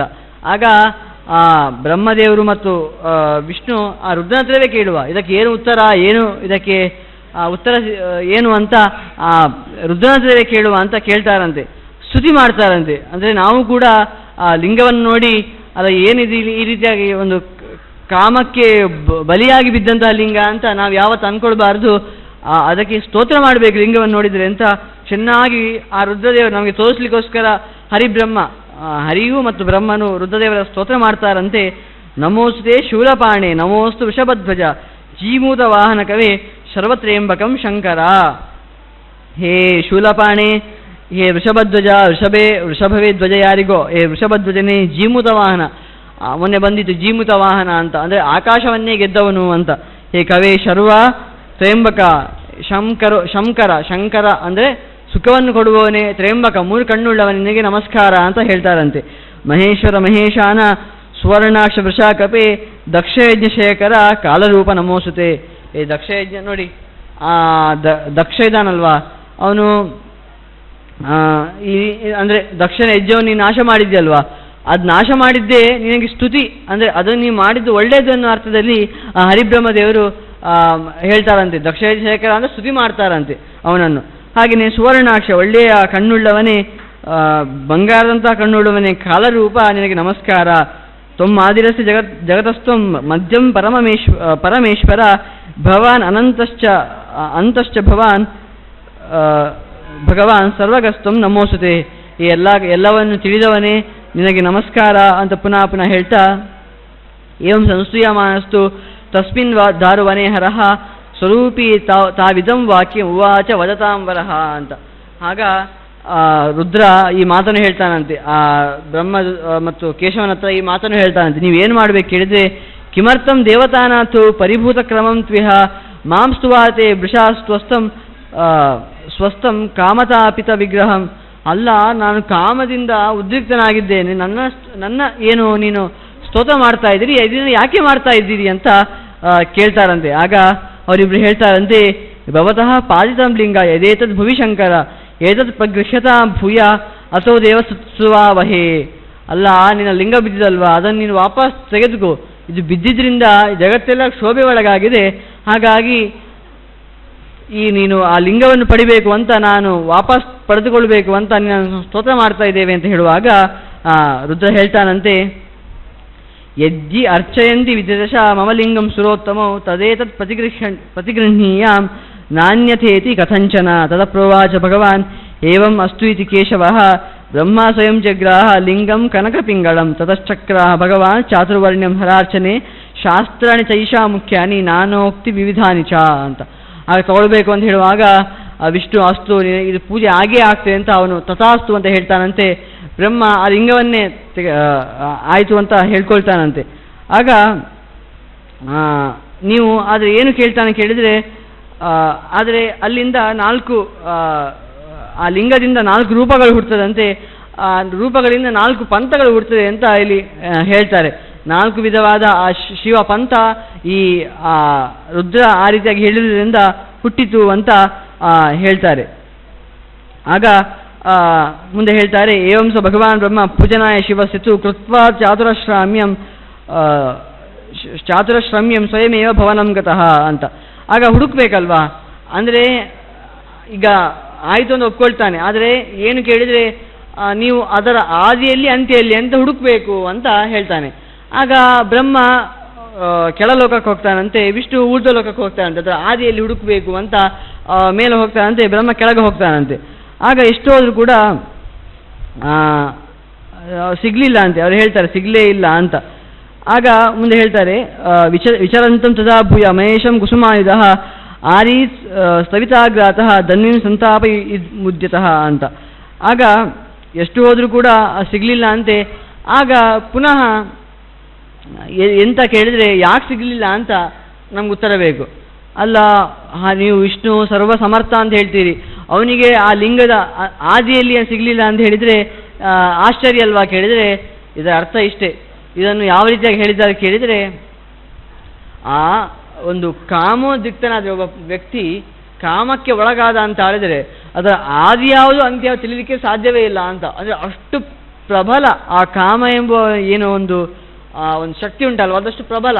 ಈಗ ಕಾಮೋದ್ರಿಕ್ತನಾದ ರುದ್ರನ ಯಾವುದು ಆದಿ ಲಿಂಗ ಬಿದ್ದಿದಲ್ವಾ, ಅದರ ಆದಿ ಯಾವುದು ಅಂತ್ಯ ಯಾವುದು ನಿಮಗೆ ತಿಳಿಲಿಕ್ಕೆ ಸಾಧ್ಯ ಇಲ್ಲ ಅಂತ. ಅಂದರೆ ಅಷ್ಟು ಬಲಶಾಲಿ ಆ ಕಾಮ ಅಂತ ತಿಳಿಸಲಿಕ್ಕೆ ಆ ವಿಷ್ಣುವಿಗೂ ಗೊತ್ತಾಗಲಿಲ್ಲ ಅಂತ ಹೇಳುವಂಥದ್ದು. ಅಷ್ಟು ಹೇಳಿ ಮುಂದೆ ಅವನು ಆ ಸಮಸ್ಯೆಯಿಂದ ಮುಕ್ತನಾಗ್ತಾನೆ. ಆಗ ತತಃ ತಮಗ್ರತಃ ದೃಷ್ಟ ಕ್ರೋಧಾದ್ ಮಾತಾ ದೃಶಾಹರಃ ಸ್ಮರಂ ಆಲೋಕಯಾಮಾಸ ಶಿಖಾಗ್ರ ಚರಣಾಂತಿಕಂ ಅಂತ. ಆಗ ಪುನಃ ಇಷ್ಟ ಆಯಿತು, ಪುನಃ ಮನ್ಮಥ ತೊಂದರೆಗಳಿಗೆ ಶುರು ಮಾಡ್ತಾನಂತೆ. ಅವನಿಗೆ ಮನಸ್ಸಿಗೆ ಬಂದು ಉಪದಗೊಳ್ಳಿಕ್ಕೆ ಶುರು ಮಾಡ್ತಾನಂತೆ. ಆಗ ರುದ್ರನಿಗೆ ಇನ್ನೂ ನನ್ನನ್ನು ಈ ರೀತಿಯಾಗಿ ನೀನು ಸಮಸ್ಯೆ ಕೊಡ್ಲಿಕ್ಕೆ ಆಗುವುದಿಲ್ಲ ಅಂತ ಹೇಳಿ ಅವನನ್ನು ನೋಡ್ತಾನಂತೆ, ಸಿಟ್ಟಿನಿಂದ ನೋಡ್ತಾನಂತೆ. ಆಗ ಪ್ರದಕ್ಷ್ಯಮಾನೋ ಚರಣವು ದೃಷ್ಟ್ವಾಸೋ ಕುಸುಮಾಯುಧ ಉತ್ಸರ್ಜದನು ಶ್ರೇಷ್ಠಂ ತಜ್ಜಗ ಮಾತ ಪಂಚಧ ಅಂತ ಹೇಳ್ತಾರೆ. ಆಗ ಆ ರುದ್ರ ಸಿಟ್ಟಿನಿಂದ ನೋಡುವಾಗ ಅವನು ಸುಡ್ಲಿಕ್ಕೆ ಶುರು ಆಗ್ತಾನಂತೆ. ಮನ್ಮಥ ಸುಡ್ಲಿಕ್ಕೆ ಶುರು ಆಗ್ತಾನಂತೆ. ತನ್ನ ಸೊಂಟ ಭಾಗದಿಂದ ಕಾಲಿನ ಭಾಗದವರೆಗೆ ಸುಡ್ಲಿಕ್ಕೆ ಶುರು ಆಗ್ತಾನಂತೆ ಆಗ ಅವನ ಕೈಲೊಂದು ಬಾಣ ಇತ್ತಲ್ವಾ, ಬಾಣದಲ್ಲಿ ಅಲ್ಲಿ ಬಿಲ್ಲಿತ್ತು. ಆ ಬಿಲ್ಲಿನಲ್ಲಿ ಬಾಣಗಳು ಯಾವುದು ಕೇಳಿದರೆ 5 ಕುಸುಮಗಳೇ ಬಿಲ್ಲು ಅಂತ ಹೇಳುವಂಥದ್ದು. ಆಗ ಆ ಭಸ್ಮವಾಗುವ ಸಮಯದಲ್ಲಿ ವಿಶೇಷವಾಗಿ ಇಲ್ಲೊಂದು ವಿಶೇಷವಾದ ಅಂಶವನ್ನು ಹೇಳ್ತಾರೆ ವಾಮನ ಪುರಾಣದಲ್ಲಿ. ಆ ಭಸ್ಮವಾಗುವ ಸಮಯದಲ್ಲಿ ಬಾಣದ ಒಂದು ಏನು ಹೇಳ್ತಾರಲ್ಲಿ, ಬಾಣದ ಒಂದು ನಾಹಸ್ಥಾನ ಅಂತ ಯಾವುದಿದೆ, ನಾಹಸ್ಥಾನ ಅಂತ ಹೇಳಿದರೆ ನಾವೆಲ್ಲಿ ಆ ಬಾಣವನ್ನು ಬಿಡ್ತೇವೋ, ಬಿಲ್ಲಿರ್ತಲ್ವಾ, ಆ ಬಿಲ್ಲು ಮತ್ತು ಬಾಣವನ್ನು ಎಲ್ಲಿ ಕಟ್ಟುವ ಜಾಗ ಅದಕ್ಕೆ ನಾಹಸ್ಥಾನ ಅಂತ ಹೇಳುವಂಥದ್ದು. ಆ ನಾಹಸ್ಥಾನದಿಂದ ಭಸ್ಮವಾಗುವ ಸಮಯದಲ್ಲಿ ತುಂಬ ವಿಧ ವಿಧವಾದ ಮರಗಳೆಲ್ಲ ಹುಡ್ತಾವಂತೆ.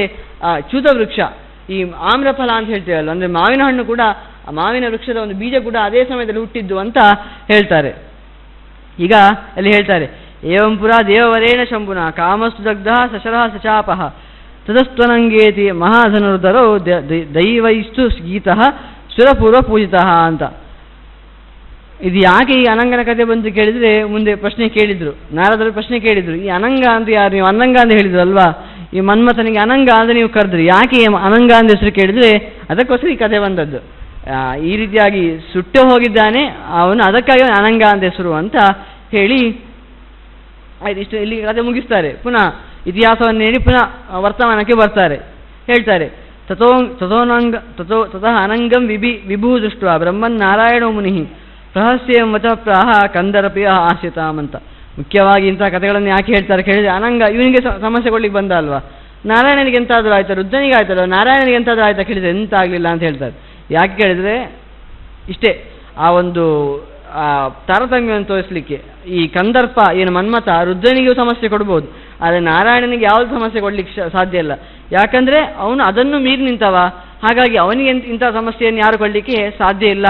ಅವನು ನೋಡಿ ಕಂದರ್ಪನ ನೋಡ್ತಾನಂತೆ, ನೋಡಿ ತದ್ ಅಕ್ಷುಬ್ಧತ್ವಂ ಈಕ್ಷ್ಯಸ್ಯ ಕಾಮೋ ವಿಸ್ಮಯಮಾಗತಃ ವಸಂತೋಪಿ ಮಹಾಚಿಂತಾಂ ಜಗಾಮಾಶು ಮಹಾಮುನಿ ಅಂತ ಹೇಳ್ತಾರೆ. ಆಗ ಇದೇನು ಈ ಥರ ಆಯಿತು ಅಂತ ಮನ್ಮಥನಿಗೆ ಆಶ್ಚರ್ಯ ಆಗ್ತದಂತೆ. ನಾನು ರುದ್ರನಿಗೂ ತೊಂದರೆ ಕೊಟ್ಟಿದ್ದೆ, ಅದು ಈ ವಿಷ್ಣುವಿಗೆ ಎಂಥ ಸಮಸ್ಯೆ ಆಗಲಿಲ್ಲ ಅಲ್ಲವಾ, ಇದು ಎಂಥ ಆಶ್ಚರ್ಯ ಅಂತ ಅವನು ಕಣ್ಬಿಟ್ಟು ನೋಡ್ತಾ ಇದ್ದಾನೆ. ಇದೇನು ಈ ಥರ ಆಯಿತು, ವಿಷ್ಣುವಿಗೆ ಎಂತ ಆಗಲಿಲ್ಲ ಅಲ್ವಾ ಅಂತ. ಆಗ ಅಷ್ಟೇ ಅಲ್ಲ, ವಸಂತ ಕೂಡ ಎಂತ ಮಾಡಲಿಕ್ಕೆ ಆಗಲಿಲ್ಲ. ವಸಂತ ಕಾಲ ಬಂದಿದೆ, ವಸಂತ ಕಾಲದಲ್ಲಿ ಆ ಮನ್ಮಥನ ಒಂದು ಪ್ರಲೋಭೆ ಒಳಗಾದರೆ ತಡೀಲಿಕ್ಕೆ ಸಾಧ್ಯ ಇಲ್ಲ ಅಂತ. ಏನೂ ಆಗಲಿಲ್ಲ ವಿಷ್ಣುವಿಗೆ, ಅಂದರೆ ವಿಷ್ಣುವಿನ ಅವತಾರವಾದ ನಾರಾಯಣ ಋಷಿಗೆ. ತತಃ ಅಪ್ಸರಸಾ ದೃಷ್ಟ ಸ್ವಾಗತೇನ ಅಭಿಪೂಜ್ಯ ಚ ವಸಂತಮಾಹ ಭಗವಾನ್ ಏಷೇಹಿ ಸ್ಥೀಯತಾಮಿತಿ ಅಂತ. ಆಗ ಅಪ್ಸರೆಯರನ್ನು ಕೂಡ ನೋಡ್ತಾನಂತೆ. ಆಗ ಅವನು ಸ್ವಾಗತ ಮಾಡ್ತಾನೆ, ಬನ್ನಿ ಬನ್ನಿ ಬನ್ನಿ ಇಲ್ಲಿ ಬನ್ನಿ ಕುತ್ಕೊಳ್ಳಿ, ಇಲ್ಲಿ ಬಂದು. ವಸಂತನನ್ನು ಕೂಡ ಹೇಳ್ತಾನೆ, ಇಲ್ಲಿ ಬಂದು ಕುತ್ಕೋಪ್ಪ ಅಂತ. ಅಂದರೆ ಅವರನ್ನು ನೋಡ್ಲಿಕ್ಕೆ ಸಾಧ್ಯ ಇಲ್ಲ ಅಲ್ಲ ನೋಡದೆ ಸುಮ್ಮನೆ ಅವಾಯ್ಡ್ ಮಾಡಿರ್ಬೋದು ಅಂತ ಹೇಳ್ಬೋದು. ನಾರಾಯಣ ಅಪ್ಸರನೆಲ್ಲ ನೋಡಲಿಲ್ಲ, ನೋಡಿದ್ದೆ ಪ್ರಲೋಭೆ ಒಳಗಾಗಬೇಕಲ್ಲ, ನೋಡಲೇ ಇಲ್ಲ ಅಂತ. ಏನು ನೋಡಿದ್ದಾನೆ, ನೋಡಿ ಬನ್ನಿ ಬನ್ನಿ ಇಲ್ಲಿ ಹತ್ತಿರದಲ್ಲಿ ಕುತ್ಕೊಳ್ಳಿ ಅಂತ ಹೇಳಿದ್ದಾನೆ, ಆದರೂ ಕೂಡ ಏನೂ ಆಗಲಿಲ್ಲ ಅಂತ ಅವನಿಗೆ ಹೇಳ್ತಾರೆ. ಆಗ ಹೇಳ್ತಾರೆ ತದೇ ವದನ. ಆಗ ಏನು ಮಾಡ್ತಾನೆ ಕೇಳಿದರೆ, ನಾರಾಯಣ ಅವರನ್ನು ಬಂದು ಕುತ್ಕೊಳಿಸಿ ಅವನೊಂದು ಆಟ ಆಡ್ತಾನಂತೆ. ಏನು ಕೇಳಿದರೆ, ತತಃ ವಿಹಮ್ಯ ಭಗವಾನ್ ಮಂಜರೀಂ ಕುಸುಮಾವೃತಾಂ ಆದಾಯ ಪ್ರಾಕ್ಸುವರ್ಣಾಂಗೀಂ ಊರ್ವಾಬಾಲಾಂ ವಿನಿರ್ಮಮೆ ಅಂತ ಹೇಳ್ತಾರೆ. ಅಂದರೆ ಆಗ ತನ್ನ ತೊಡೆಯಿಂದ, ತನ್ನ ಏನು ಊರು ಇದೆ ನಾರಾಯಣ ತನ್ನ ಊರಿನಿಂದ ಒಬ್ಬಳನ್ನು ಸೃಷ್ಟಿ ಮಾಡ್ತಾನಂತೆ. ಹಾಗಾಗಿ ಊರಿನಿಂದ ಯಾರು ಹುಟ್ಟಿದ್ಲು ಅವಳನ್ನು ಊರ್ವಶಿ ಅಂತ ಕರೆಯುವಂಥದ್ದು. ಊರಿನಿಂದ ನಾರಾಯಣನಿಂದ ಊರು ಅಂದರೆ ತೊಡೆ, ಆ ತೊಡೆಯಿಂದ ಹುಟ್ಟಿದವಳು ಊರ್ವಶಿ ಅಂತ ಕರೆಯುವಂಥದ್ದು ಅವನು ಚೆನ್ನಾಗಿ ವರ್ಣಿಸ್ತಾರೆ ವಾಮನ ಪುರಾಣದಲ್ಲಿ. ತದೇ ವದನಂಚಾರು ಸ್ವಾಕ್ಷಿ ಭ್ರುಕುಟಿಲಾಲಕಂ ಸುನಾಸಾ ವಂಶ ಧರೋಷ್ಟಾಂ ಆಲೋಕಾನ್ ಅಪರಾಯಣಂ ಅಂತ. ಬಹಳ ಶ್ರೇಷ್ಠರಾದವಳು, ಇವಳಿಗಿಂತ ಶ್ರೇಷ್ಠರಾದ ಒಂದು ಅಪ್ಸರೆಯಿಂದ ಇರಲಿಕ್ಕೆ ಸಾಧ್ಯ ಇಲ್ಲ. ಅಪ್ಸರೆಯರೇ ಬಂದಿದ್ದಾರೆ, ನಾವು ಸಮುದ್ರ ಮಂಥನದಲ್ಲಿ ಬಂದ ಅಪ್ಸರೆಯರೇ ಶ್ರೇಷ್ಠರು ಅಂತ ತಿಳ್ಕೊಂಡ್ರೆ, ಆದರೆ ಆ ಊರ್ವಶಿ ಉಂಟಲ್ವ ಅವರನ್ನು ಕೂಡ ಮೀರಿದ್ದಾಳಂತೆ. ಅವಳನ್ನು ನೋಡಿ ಇವರಿಗೆ ಬಹಳ ಆಶ್ಚರ್ಯ ಆಗ್ತದಂತೆ. ಅಲ್ಲ, ನಾವು ಅಪ್ಸರೆಯನ್ನು ಕರ್ಕೊಂಡು ಬಂದು ನಾರಾಯಣನಿಗೆ ಎಂಥ ಶೋಭೆ ತರುವ ಅಂತ ಅಂದ್ಕೊಂಡ್ರೆ, ಈ ನಾರಾಯಣ ಈ ಅಪ್ಸರೆಯರಿಗಿಂತ ಒಂದು ಸುಂದರವಾದ ಒಂದು ಹುಡುಗಿಯನ್ನು ಸೃಷ್ಟಿ ಮಾಡಿಬಿಟ್ಟಲ್ವಾ ಅಂತ ಆಶ್ಚರ್ಯ ಆಗ್ತದಂತೆ. ಇದು ಸಂಚಿಂತೆಯನ್ ಕಾಮಃ ತಾಂ ಅನಿಂದಿತಾಂ ಅಲೋಚನಾಂ ಕಾಮಾತುರೋಸೋ ಸಂಜಾತಃ ಕಿಮುತಾನಿ ಜನೋಮುನೆ ಅಂತ. ಆಗ ಆಶ್ಚರ್ಯವನ್ನು ಹೇಳ್ತಾರೆ, ಅಪ್ಸರೆಯನ್ನು ಮನ್ಮಥ ಕರ್ಕೊಂಡು ಬಂದಲ್ವಾ ನಾರಾಯಣನಿಗೆ ಒಂದು ಸಂಕ್ಷೋಭೆಯನ್ನು ಉಂಟು ಮಾಡುವ ಅಂತ. ಆದರೆ ಆ ಊರ್ವಶಿಯನ್ನು ನೋಡಿ ಮನ್ಮಥನಿಗೆ ಸಂಕ್ಷೋಭೆ ಶುರುವಾಯ್ತಂತೆ. ಏನು ಚಂದ ಇದ್ದಾಳಿವಳು ಅಂತ ಹೇಳಿ ಕಾಮನಿಗೆ ಕಾಮ ಉದ್ರೇಕ ಆಯ್ತಂತೆ. ಅದು ಏನು ಚಂದ ಇದ್ದಾಳಿವಳು ಅಂತ ಅದಕ್ಕೆ ಹೇಳುವಂಥ, ದೊಡ್ಡವರಿಗೆ ನಾವು ಉತ್ತರ ಕೊಡ್ಲಿಕ್ಕೆ ಹೋಗಬಾರ್ದು ಅಂತ. ನಾವು ದೊಡ್ಡವರಿಗೆ ಬಾಣ ಬಿಟ್ಟರೆ ಆ ಬಾಣ ಸೀದಾ ನಮಗೆ ವಾಪಸ್ ಬಂದು ಹೊಡಿತದೆ. ಹಾಗಾಗಿ ಆ ಮನ್ಮಥನಿಗೆ ಆ ಬಾಣ ಬಿಟ್ಟಿದಂತೆ. ಆಗ ಮಾಧವ, ಇಲ್ಲಿ ಮಾಧವ ಅಂತ ಹೇಳಿದರೆ ವಸಂತನಿಗೆ ಇನ್ನೊಂದು ಹೆಸರು ಮಾಧವ ಅಂತ. ಮಾಧವ ಕೂಡ ಊರ್ವಶಿಯನ್ನು ನೋಡಿ ಊರ್ವಶೀಂ ದೃಷ್ಟ ಸಂಚಿಂತೆಯ ನಾರದ ಕಿಂಸ್ವಿತ್ ಕಾಮನರೇಂದ್ರಸ್ಯ ರಾಜಧಾನಿ ಸ್ವಯಂ ಸ್ಥಿತ. ಆ ಊರ್ವಶಿಯನ್ನು ನೋಡಿ ಅಲ್ಲಿ ಈ ಮನ್ಮಥನ ರಾಜಧಾನಿಯ ಒಂದು ರೂಪವಂತಾಳೆ ನಿಂತಿದ. ಅಂದರೆ ಈಗ ಮನ್ಮಥನ ರಾಜಧಾನಿ ಅಂತ ಹೇಳಿದರೆ ಅದು ಬಹಳ ಅದ್ಭುತವಾಗಿರ್ತದೆ ಅಂತ, ಯಾಕಂದರೆ ಅವನ ರೂಪವಂತಲ್ವಾ, ಅವನ ರಾಜಧಾನಿ ಕೂಡ ತುಂಬ ರೂಪವನ್ನು ಹೊಂದಿರ್ತದೆ ಅಂತ. ಹಾಗಾಗಿ ಏನಾದರೂ ರಾಜಧಾನಿಯ ಬಂದು ರೂಪವಾಗಿ ನಿಂತಿದ್ದ ಈ ಊರ್ವಶಿ ಅಂತ ಹೇಳಿದರೆ ಮನ್ಮಥನ ರಾಜಧಾನಿಯ ಅಂತ ಕೇಳ್ತಾ ಯೋಚನೆ ಮಾಡ್ತಾನಂತೆ ಅವ. ಆಗ ಹೀಗೆ ಏನಾದರೂ ಈಗ ಯೋಚನೆ ಮಾಡ್ತಾ ಸದಸ್ವ ವಿಸ್ಮಯತಾನ್ ಸರ್ವಾನ್ ಕಂದರ್ಪಾದೀನ್ ಮಹಾಮುನೆ ದೃಷ್ಟ್ವಾ ಪ್ರೋವಾಚ ವಚನಂ ಸ್ಮಿತಂ ಕೃತ್ವಾ ಶುಭವ್ರತಃ ಅಂತ. ಆಗ ಈ ರೀತಿಯಾಗಿ ತೊಂದರೆಗೊಳಗಾಗಿರುವ ಕಂದರ್ಪ ಅಂದರೆ ಮನ್ಮಥ ವಸಂತಾದಿಗಳನ್ನು ನೋಡಿ ಈ ಶುಭವ್ರತನಾದ ನಾರಾಯಣ ಮಾತಾಡ್ತಾನಂತೆ. ಶುಭವ್ರತ ಅಂತ ಹೇಳಿದರೆ ಸುವ್ರತ ಅಂತ ನಾವು ವಿಷ್ಣು ಸಹಸ್ರವನ್ನು ನೋಡ್ತೇವೆ. ಸುವ್ರತ ಸುಮುಖ ಸೂಕ್ಷ್ಮ ಸುಘೋಷ ಸುಖದಸ್ತು ಅಂತ, ಒಳ್ಳೆಯ ವ್ರತವುಳ್ಳವನು ಅಂತ.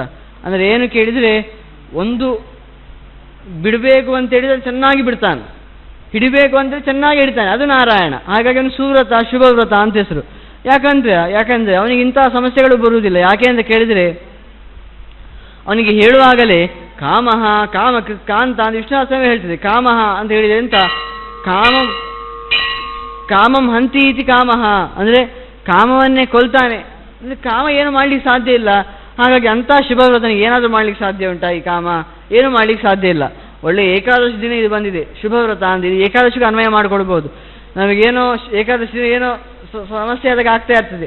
ಹಾಗೆ ನಾವು ಭಗವಂತ ಶುಭವ್ರತ ಅಂತ ನಾವು ಅನುಸಂಧಾನ ಮಾಡಿದರೆ ಆಗ ಏಕಾದಶಿ ವ್ರತ ಚೆನ್ನಾಗಿ ಮಾಡಿಸ್ತಾನೆ. ಏನೆಲ್ಲ ವ್ರತ ಅಂತಿದೆ, ಯುದ್ಧದಲ್ಲಿ ದೊಡ್ಡ ವ್ರತ ಏಕಾದಶಿ ವ್ರತ ಅಂತ. ಹಾಗಾಗಿ ಆ ಶುಭವ್ರತ ನಾವು ಅವನನ್ನು ಚೆನ್ನಾಗಿ ಶುಭವ್ರತ ಅಂತ ತಿಳ್ಕೊಂಡ್ರೆ ನಮಗೆ ಏನು ಸಮಸ್ಯೆ ಇದೆ, ಏನಾದರೂ ಏಕಾದಶಿ ಆದಿ ವ್ರತಗಳನ್ನು ಮಾಡುವಾಗ ಏನಾದರೂ ಸಮಸ್ಯೆ ಬಂದರೆ ಅದನ್ನು ಪರಿಹಾರ ಮಾಡ್ತಾನೆ ಅಂತ. ಹಾಗಾಗಿ ಇಯಂ ಮಮ್ಮೋರು ಸಂಭೂತ ಕಾಮಸ್ಥ ಸಹ ಸಮಾಥವ ನಿಯತಾಂ ಸ್ವಲೋಕಾಯ ದಿಯತಾಂ ವಾಸವಾಯಚ ಅಂತ. ಅಲ್ಲ, ಈ ಊರ್ವಶಿ ಹುಟ್ಟಿದಾಳಲ್ವಾ, ಈ ಊರ್ವಶಿಯನ್ನು ನಾನು ಇಂದ್ರನಿಗೆ ಗಿಫ್ಟ್ ಆಗಿ ಕೊಡ್ತೇನೆ, ತಗೊಂಡು ಹೋಗು ಅಂತ ನಾರಾಯಣ ಹೇಳ್ತಾನಂತೆ ಇವನ ಹತ್ರ, ವಸಂತನ ಹತ್ರ, ಅನಂಗನ ಹತ್ರ. ಅಲ್ಲ, ಈ ಊರ್ವಶಿ ಹುಟ್ಟಿದಾಳಲ್ವಾ, ಇವಳನ್ನೇ ತಗೊಂಡು ಹೋಗರು ಇಂದ್ರನಲ್ಲಿ ಅಂತ ಹೇಳ್ತಾನಂತೆ ನಾರಾಯಣ. ಆಗ ಆಚಕ್ಷು ಚರಿತಂ ತಾಭ್ಯಾಂ ಧರ್ಮಜಾಭ್ಯಾಂ ಮಹಾಮುನಿ ದೇವರಾಜಾಯ ಕಾಮಾಧ್ಯ ತಥೋ ಬುಧ್ ವಿಸ್ಮಯ ಪರಹ ಅಂತ. ಆಗ ಆ ಇಂದ್ರನಿಗೆ ಈ ಮಾತನ್ನು ಹೇಳುವಾಗ ಅವನಿಗೆ ಬಹಳ ವಿಸ್ಮಯ ಆಗ್ತದಂತೆ, ಬಹಳ ಆಶ್ಚರ್ಯ ಆಗ್ತದಂತೆ. ಆ ಧರ್ಮಜರ ಏನು ನರನಾರಾಯಣ ಚರಿತ್ರೆ ಎಂದೇ ಆ ಚರಿತ್ರೆಯನ್ನು ಇಂದ್ರನಿಗೆ ಕೂಡ ಹೇಳ್ತಾರಂತೆ. ಆಗ ಅದು ಇನ್ನೂ ಆಶ್ಚರ್ಯ ಆಗ್ತದಂತೆ. ಇಂದ್ರನಿಗೆ ನರನಾರಾಯಣ ಚರಿತ್ರೆ ಕೇಳಿ ಆಶ್ಚರ್ಯ ಆಗ್ತದೆ. ಅಷ್ಟೇ ಅಲ್ಲ, ಈ ಊರ್ವಶಿಯನ್ನು ನೋಡಿ ಇನ್ನೂ ಆಶ್ಚರ್ಯ ಆಗ್ತದೆ. ಏನಿದು ಈ ಥರ ಎಲ್ಲ ಮಾಡ್ಕೊಂಡು ಬಂದಿದ್ದಾರೆ ಇವರು ಅಂತ. ಆಗ ಏತಾದೃಶಂ ಹಿ ಚರಿತಂ ಖ್ಯಾತಿ ಮಗ್ರ್ಯಾಂ ಜಗಾಮಹ ಪಾತಾಳೇಶ್ವರ ಮಧ್ಯೆ ದಿಕ್ಷ್ವಷ್ಟಾಸು ಜಗಾಮಚ ಅಂತ. ಇದರಲ್ಲಿ ಎಂತ ಆಶ್ಚರ್ಯ ಇಲ್ಲ. ಎಂತ ಹೇಳ್ತಾರೆ ಕೇಳಿದರೆ, ಈ ಚರಿತ್ರೆ ಉಂಟಲ್ವಾ, ಪಾತಾಳ ಲೋಕದಲ್ಲಿ ಎಲ್ಲ ಅಲ್ಲೆಲ್ಲ ಪ್ರಸಿದ್ಧ ಆಗ್ತದಂತೆ. ಇನ್ನು ಇಡೀ ಬ್ರಹ್ಮಾಂಡದಲ್ಲಿ ಪ್ರಸಿದ್ಧ ಆಗ್ತದಂತೆ. ಇದರಲ್ಲಿ ಎಂತ ಆಶ್ಚರ್ಯ ಇಲ್ಲ. ಯಾವಾಗಲೂ ಕಟ್ಟೆ ಮಾತುಗಳಂದಿರ್ತದಲ್ವ, ಅದೆಲ್ಲ ಬಹಳ ಬೇಗ ಇಡೀ ಊರಿಗೆ ಹಬ್ಬುವಂಥದ್ದು. ಯಾರಿಗೂ ಹೇಳಬೇಡಿ ಅಂತ ಹೇಳಿ ಎಲ್ಲರೂ ಯಾರಿಗೂ ಹೇಳಬೇಡಿ ಹೇಳಿ ಇಡೀ ಊರಿಗೆ ಹಬ್ಬಿಸ್ತಾರೆ. ಅದು ಕೂಡ ಇಂದ್ರ ಇಂತಹ ಒಂದು ಮುಖಭಂಗಕ್ಕೊಳಗಾದಲ್ವಾ, ಅದಕ್ಕಾಗಿ ದೊಡ್ಡವರು ಮುಖಭಂಗಕ್ಕೊಳಗಾದರೆ ಅದು ಇನ್ನೂ ಬೇಗ ಇಡೀ ಊರಿಗೆ ಹಬ್ಬಿ ಬಿಡ್ತದೆ. ಇದು ಇಂದ್ರ ಇಡೀ ಲೋಕಾಧಿಪತಿ, ಅವನ ಮುಖಭಂಗಕ್ಕೊಳಗಾದ ಅಂತ ಇಡೀ ಈ 14 ಲೋಕದಲ್ಲಿ ಕೂಡ ಪ್ರಚಾರವೇ ಪ್ರಚಾರ ಅಂತೆ. ಇಂದ್ರ ಈ ಥರ ಮಾಡಿದ್ದ, ಈ ಥರ ಆಯಿತು, ಅವರಿಗೆ ಮುಖಭಂಗ ಆಯಿತು, ಎಲ್ಲರೂ ಇದೇ ಮಾತಾಡ್ಕೊಳ್ಳೋದು, ಇಡೀ ಲೋಕದಲ್ಲಿ ಮಾತಾಡ್ಕೊಂಡ್ರಂತೆ. ಆಗ ಏಕದೇ ನಿಹತೆ ರೌದೆ ಹಿರಣ್ಯಕಶ್ಯಪ ಮುನೆ ಅಭಿಷಿಕ್ತದ ರಾಜೆ ಪ್ರಹ್ಲಾದ ನಾಮ ದಾನವಃ ಅಂತ ಕಥೆ ಇಲ್ಲಿಗೆ ಮುಗೀತು. ಅಂದರೆ ಈ ಕಥೆ ಇಲ್ಲಿಗೆ ಮುಗೀತು. ಆ ನಂತರ ಮುಂದೆ ಹೇಳ್ತಾರೆ, ಏನು ನರನಾರಾಯಣ ಕಥೆಯನ್ನು ಮುಂದುವರಿಸ್ತಾರೆ. ಏನಾಯ್ತು ಕೇಳಿದರೆ, ಒಂದು ಬಾರಿ ದಾನವ ಯಾರು ಕೇಳಿದರೆ ಪ್ರಹ್ಲಾದ ಯಾರು ಹಿರಣ್ಯಕಶಿಪುವಿನ ಮಗ. ಆ ಹಿರಣ್ಯಕಶಿಪುವಿನ ಮಗ ಒಂದು ಬಾರಿ ದಾನವ ಶ್ರೇಷ್ಠ ದ್ವಿಜಶ್ರೇಷ್ಠ, ಅವನು ಒಂದು ಬಾರಿ ರಾಜನಾಗಿದ್ದ ಅಂತೆ. ಆಗ ಏನಾಯ್ತು ಕೇಳಿದರೆ, ತಸ್ಮಿನ್ ಶಾಂಸ ದೈತ್ಯ ಅಂದರೆ ದೇವ ಬ್ರಾಹ್ಮಣ ಪೂಜೆಗೆ ಮಖಾನಿ ಭುವಿ ರಾಜಾನು ಯಜಂತೆ ವಿಧಿವತ್ಸದ ಅಂತ ಹೇಳ್ತಾರೆ. ಅಂದರೆ ಒಂದು ಬಾರಿ ಅವನು ರಾಜ್ಯವನ್ನು ಆಳ್ತಾ ಇರುವಾಗ ಬಹಳ ಚೆನ್ನಾಗಿ ವಿಧಿವತ್ತಾಗಿ ಹೋಮಗಳೆಲ್ಲ ಯಜ್ಞಗಳೆಲ್ಲ ಆಗ್ತಾ ಇತ್ತಂತೆ. ಒಂದು ತಿಳಿಬೇಕು ನಾವು, ಅವನು ಹೇಳುವಂಥದ್ದು ನಾವು ಕುಲದಿಂದ ಯಾರನ್ನು ಅಳಿಬಾರ್ದು ಅಂತ ಅಳಿತಾ ಇರಲಿಲ್ಲ ಅಂತ. ಈಗ ವೇದವ್ಯಾಸರೇ ಕುಲದಲ್ಲಿ ಒಬ್ಬ ಯಾರು ಮೀನುಗಾರ್ತಿ ಬೆಸ್ತಳ ಮಗ ವೇದವ್ಯಾಸರು. ಇಲ್ಲಿ ನೋಡಿದರೆ ಒಬ್ಬ ದೈತ್ಯನ ಮಗ, ದೈತ್ಯ ಅಂತೇಳಿ ದೊಡ್ಡ ದ್ವಿತೀಯ ಮಗ ಹಿರಣ್ಯಕಶಿಪು, ಎಂಥ ಅನಾಚಾರ ಮಾಡಿದ್ದಾನೆ, ಅವನ ಮಗ ಪ್ರಹ್ಲಾದ.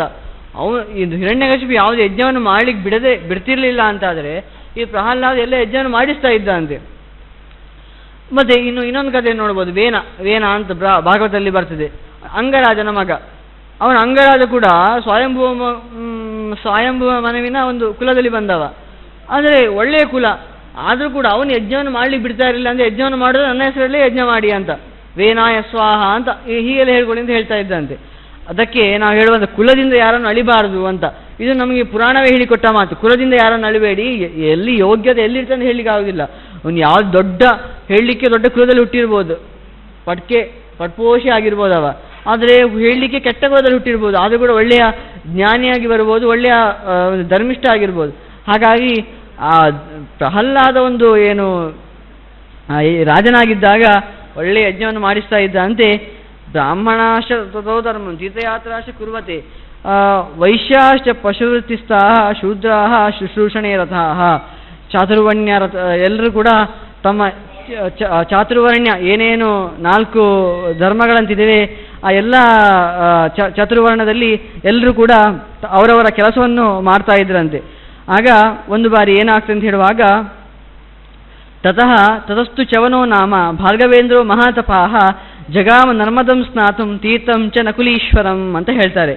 ಆಗ ಭಾರ್ಗವೇಂದ್ರ ಆ ಭೃಗುಗಳ ಮಗನಾದ ಚವನರು ಅಂತ ಭೃಗು ಋಷಿಗಳ ಮಗ, ಆ ಭೃಗು ಋಷಿಗಳ ಮಗ ಚವನರು ಒಂದು ಬಾರಿ ಸ್ನಾನ ಮಾಡ್ಲಿಕ್ಕಂತ ಹೋಗ್ತಾರಂತೆ. ಅಲ್ಲಿ ಸ್ನಾನ ಮಾಡ್ಲಿಕ್ಕಂತ ಹೋಗುವಾಗ ಆ ತೀರ್ಥದ ಹೆಸರು ನಕುಲೀಶ್ವರ ಅಂತ ತೀರ್ಥಕ್ಕೆ ಸ್ನಾನ ಮಾಡ್ಲಿಕ್ಕೆ ಹೋಗ್ತಾರಂತೆ. ಅಲ್ಲಿ ಹೋದರೆ ಸ್ನಾನ ಮಾಡಲಿಕ್ಕೆ ನದಿಗೆ ಇಳಿತಾರಂತೆ. ನದಿಗೆ ಇಳಿದ್ರೆ ಅಲ್ಲಿ ಅವರು ತತ್ತದೃಷ್ಟ ಮಹಾದೇವಂ ನದೀಂ ಸ್ನಾತುಂ ಅವಾತರತ್ ಅವತೀರ್ಣಂ ಪ್ರಜಗ್ರಾಹ ನಾಗಃ ಕೇಕರ ಲೋಹಿತಃ ಅಂತ. ಅಲ್ಲಿ ಸ್ನಾನ ಮಾಡಲಿಕ್ಕಂತೆ ಅವ್ರು ಇಳಿದ್ರಂತೆ ನದಿಗೆ. ಆದರೆ ಒಂದು ನಾಗ ಉಂಟಲ್ಲ, ಒಂದು ಹಾವು ಅವರನ್ನು ತಿಂದು ಬಿಡ್ತಂತೆ. ಆಗ ಹೇಳ್ತಾರೆ, ಅಂದರೆ ಹಿಡಿದು ಬಿಡ್ತಾನೆ, ತಿನ್ನಲಿಲ್ಲ, ಹಿಡಿದು ಬಿಡ್ತಂತೆ. ಆಗ ಗೃಹೀತಹಸ್ತೇನ ನಾಗೇನ ಸಂಸ್ಮಾರ ಮನಸಾ ಹರಿಂ ಸಂಸ್ಮೃತೆ ಪುಂಡರೀಕಾಕ್ಷೆ ನಿರ್ವಿಷಃ ಅಭೂತ್ ಮಹೋರಗಃ ಅಂತ ಹೇಳ್ತಾರೆ. ಆಗ ನೀರಿಗೆ ಬಿದ್ದವರು ನೀರಿಗೆ ಬಿದ್ದಾಗ ಆ ಒಂದು ನಾರಾಯಣನ ಪುಂಡರೀಕಾಕ್ಷನ ಸ್ಮರಣೆ ಮಾಡಿದ್ರಂತೆ. ಪುಂಡರೀಕಾಕ್ಷ ಅಂದರೆ ನಿರ್ಮಲವಾದ ಕಣ್ಣುಳ್ಳವ ಅಂತ. ಆ ಕಣ್ಣನ್ನು ಸ್ಮರಣೆ ಮಾಡಿದಂತೆ, ಆ ಭಗವಂತನು ನಿರ್ಮಲವಾದ ಕಣ್ಣುಳ್ಳ ಆ ಭಗವಂತನು ನಾರಾಯಣನನ್ನು ಸ್ಮರಣೆ ಮಾಡಿದ್ರಂತೆ. ಆಗ ದೊಡ್ಡ ವಿಷ ಕಾರುವ ಹಾವಂತ ಅದಕ್ಕೆ ವಿಷವೇ ಇಲ್ಲದಂತ ಆಗೋಯ್ತಂತೆ. ಅದು ನಾರಾಯಣನ ಸ್ಮರಣೆ. ಆ ಯಮಧರ್ಮನೆ ಭಾಗವತದಲ್ಲಿ ಹೇಳುವ ಹಾಗೆ ಸರಕ್ಷಿತ ರಕ್ಷತಿಯೋ ಹಿ ಗರ್ಭೆ, ನಮ್ಮನ್ನು ಗರ್ಭದಲ್ಲಿ ಯಾರು ರಕ್ಷಿಸ್ತಾನೋ ಅವನೇ ಎಲ್ಲ ಸಮಯ ರಕ್ಷಿಸ್ತಾನೆ ಅಂತ. ಹಾಗಾಗಿ ಅಂತಹ ಹಾವೇ ಹಿಡಿದು ಬಿಟ್ಟಿದೆ, ಇನ್ನೇನು ಕಚ್ಚುತ್ತದೆ ಅಂತ ಹೇಳುವಾಗ ಅವರು ಆ ನಾರಾಯಣನನ್ನು ಸ್ಮರಣೆ ಮಾಡಿಬಿಡ್ತಾರಂತೆ. ಆಗ ಅದು ವಿಷವೇ ಇಲ್ಲದಂತ ಆಗೋಯ್ತಂತೆ ಆ ನಾಗನಿಗೆ. ಆದರೂ ಕೂಡ ಆ ವಿಷ ಇಲ್ಲದಿದ್ದಾದ್ರೂ ಕೂಡ ಅದು ಬಿಡಲಿಲ್ಲ ಅಂತೆ. ಏನು ಮಾಡಿದ್ದು ಕೇಳಿದರೆ, ನೀತಸ್ತೇನ ಅತಿರೌದ್ರೇಣ ಪನ್ನಗೇನ ರಸಾತಳಂ ನಿರ್ವಿಶೇಷಶ್ಚಾಪಿ ತತ್ಯಾಜ ಚವನಂ ಭುಜಗೋತ್ತಮಃ ಅಂತ. ಆಗ ಹಿಡಿದು ಒಂದು ಎಂತ ಕಚ್ಚುವುದಿಲ್ಲ, ಹೌದು ಎಂದು ವಿಷ ಆಗೋದಿಲ್ಲ, ಇನ್ನು ಸಾಯುವುದಿಲ್ಲ ಅವರು. ಆದರೆ ಅದನ್ನು ಗಟ್ಟಿಯಾಗಿ ಹಿಡಿದು ರಸಾತಳಕ್ಕೆ ಕರ್ಕೊಂಡು ಹೋಗಿಬಿಡ್ತದಂತೆ. ನಾಗಗಳ ಲೋಕ ಯಾವುದು ಕೇಳಿದರೆ ರಸಾತಳ, ಅಲ್ಲಿ ಕರ್ಕೊಂಡು ಹೋಗಿಬಿಡ್ತದಂತೆ. ಅಲ್ಲಿ ಚಚಾರ ನಾಗಕನ್ಯಾಭಿ ಪೂಜ್ಯಮಾನ ಸಮಂತತಃ ವಿಚರನ್ ಪ್ರವಿವೇಶಾತ ದಾನವಾನಂ ಮಹತ್ಪುರಂ ಅಂತ. ಅಲ್ಲಿ ದಾನವರಂತಿದ್ದಾರೆ, ಅವರ ಒಂದು ರಾಜ್ಯ ಕೂಡ ಇತ್ತಂತೆ. ಆಗ ಅಲ್ಲಿ ಒಳ್ಳೆಯ ನಾಗಕನ್ನಿಕೆಯರೊಂದಿಗೆ ಅವರು ವಾಸ ಮಾಡ್ತಾರಂತೆ. ಆ ನಂತರ ಅಲ್ಲಿ ದಾನವರ ಒಂದು ಪುರ ಉಂಟು, ಅಲ್ಲಿ ಹೋಗ್ತಾರಂತೆ. ಅಲ್ಲಿ ಚಚಾರ ನಾಗಕನ್ಯಾ ಸಂಪೂಜ್ಯಮಾನ ದೈತ್ಯೇಂದ್ರೈ ಪ್ರಹ್ಲಾದವರು ದದರ್ಶತಂ ಭೃಗುಪುತ್ರೇ ಮಹಾತೇಜಾ ಪೂಜಾಂಚಕ್ರೇ ಯಥಾರ್ಹತಃ ಅಂತ. ಆಗ ಅಲ್ಲಿ ದಾನವರು ಅಂತ ಯಾರು ಕೇಳಿದರೆ, ಹಿಂದೆ ಬಂದಿದ್ದು ದಾನವರ ಅಧಿಪತಿ ಯಾರು ಕೇಳಿದ್ರೆ ಪ್ರಹ್ಲಾದ. ಅವರು ನೋಡ್ತಾರಂತೆ, ಪ್ರಹ್ಲಾದನಿಗಿಂತ ವೈಷ್ಣವೋತ್ತಮರೆಲ್ಲ ಬಂದರೆ ಬಹಳ ಖುಷಿ, ಅಂದರೆ ವಿಷ್ಣು ಭಕ್ತರೆಲ್ಲ ಬಂದರೆ ನೋಡಿ ಬಹಳ ಸಂತೋಷ ಆಗ್ತದಂತೆ. ಆಗ ಅವರನ್ನು ನೋಡಿ ಪೂಜೆಯನ್ನು ಅವರಿಗೆ ಅರ್ಹವಾದಂತಹ ಪೂಜೆಯನ್ನು ಮಾಡಿದ ಅಂತೆ, ಅಂದರೆ ಗೌರವವನ್ನು ಕೊಟ್ಟ ಅಂತೆ. ಅಲ್ಲಿ ನೋಡಿ ಯಥಾರ್ಹದ ಪೂಜಾ, ಯಾವ ರೀತಿಯಾಗಿ ಪೂಜೆ ಮಾಡಬೇಕು ಆ ರೀತಿಯಾಗಿ ಮಾಡಿದ ಅಂತ. ಇಲ್ಲಿ ಒಂದು ಹೇಳುವಂಥದ್ದು, ಈ ಪೂಜೆಯನ್ನು ಶಬ್ದ ಬಂತು ಅಂತ ಹೇಳ್ತಾ ಇರುವಂಥದ್ದು, ಅಂದರೆ ಅವರಿಗೆ ಆ ಗಂಟಮಣಿ ಇಟ್ಕೊಂಡು ಆಚೆಕೊಂಡು ಪೂಜೆ ಮಾಡಿದ ಅಂತ ಈ ರೀತಿಯಾಗಿ ಅರ್ಥ ಅಲ್ಲ. ಒಂದು ನಮ್ಮ ಮೇಲೆ ಒಂದು ಆಕ್ಷೇಪ ಇದೆ, ಈಗೀಗ ಹೊಸತ್ತು ಬಂದಂಥದ್ದು. ಎತ್ರ ನಾರ್ಯಸ್ತು ಪೂಜಂತೆ ತತ್ರ ರಮಂತೆ ತತ್ರ ದೇವತಾ ಎನ್ನುವ ಒಂದು ಮಾತಿದೆ ಅಲ್ವಾ. ಎಲ್ಲಿ ನಾರಿಯರು ಪೂಜೆಗೊಳ್ತಾರೋ ಅಲ್ಲಿ ಅವರು ಅದು ಒಳ್ಳೆಯ, ಅದು ಆ ಮನೆ ಶೋಭಿಸ್ತದೆ ಅಂತ.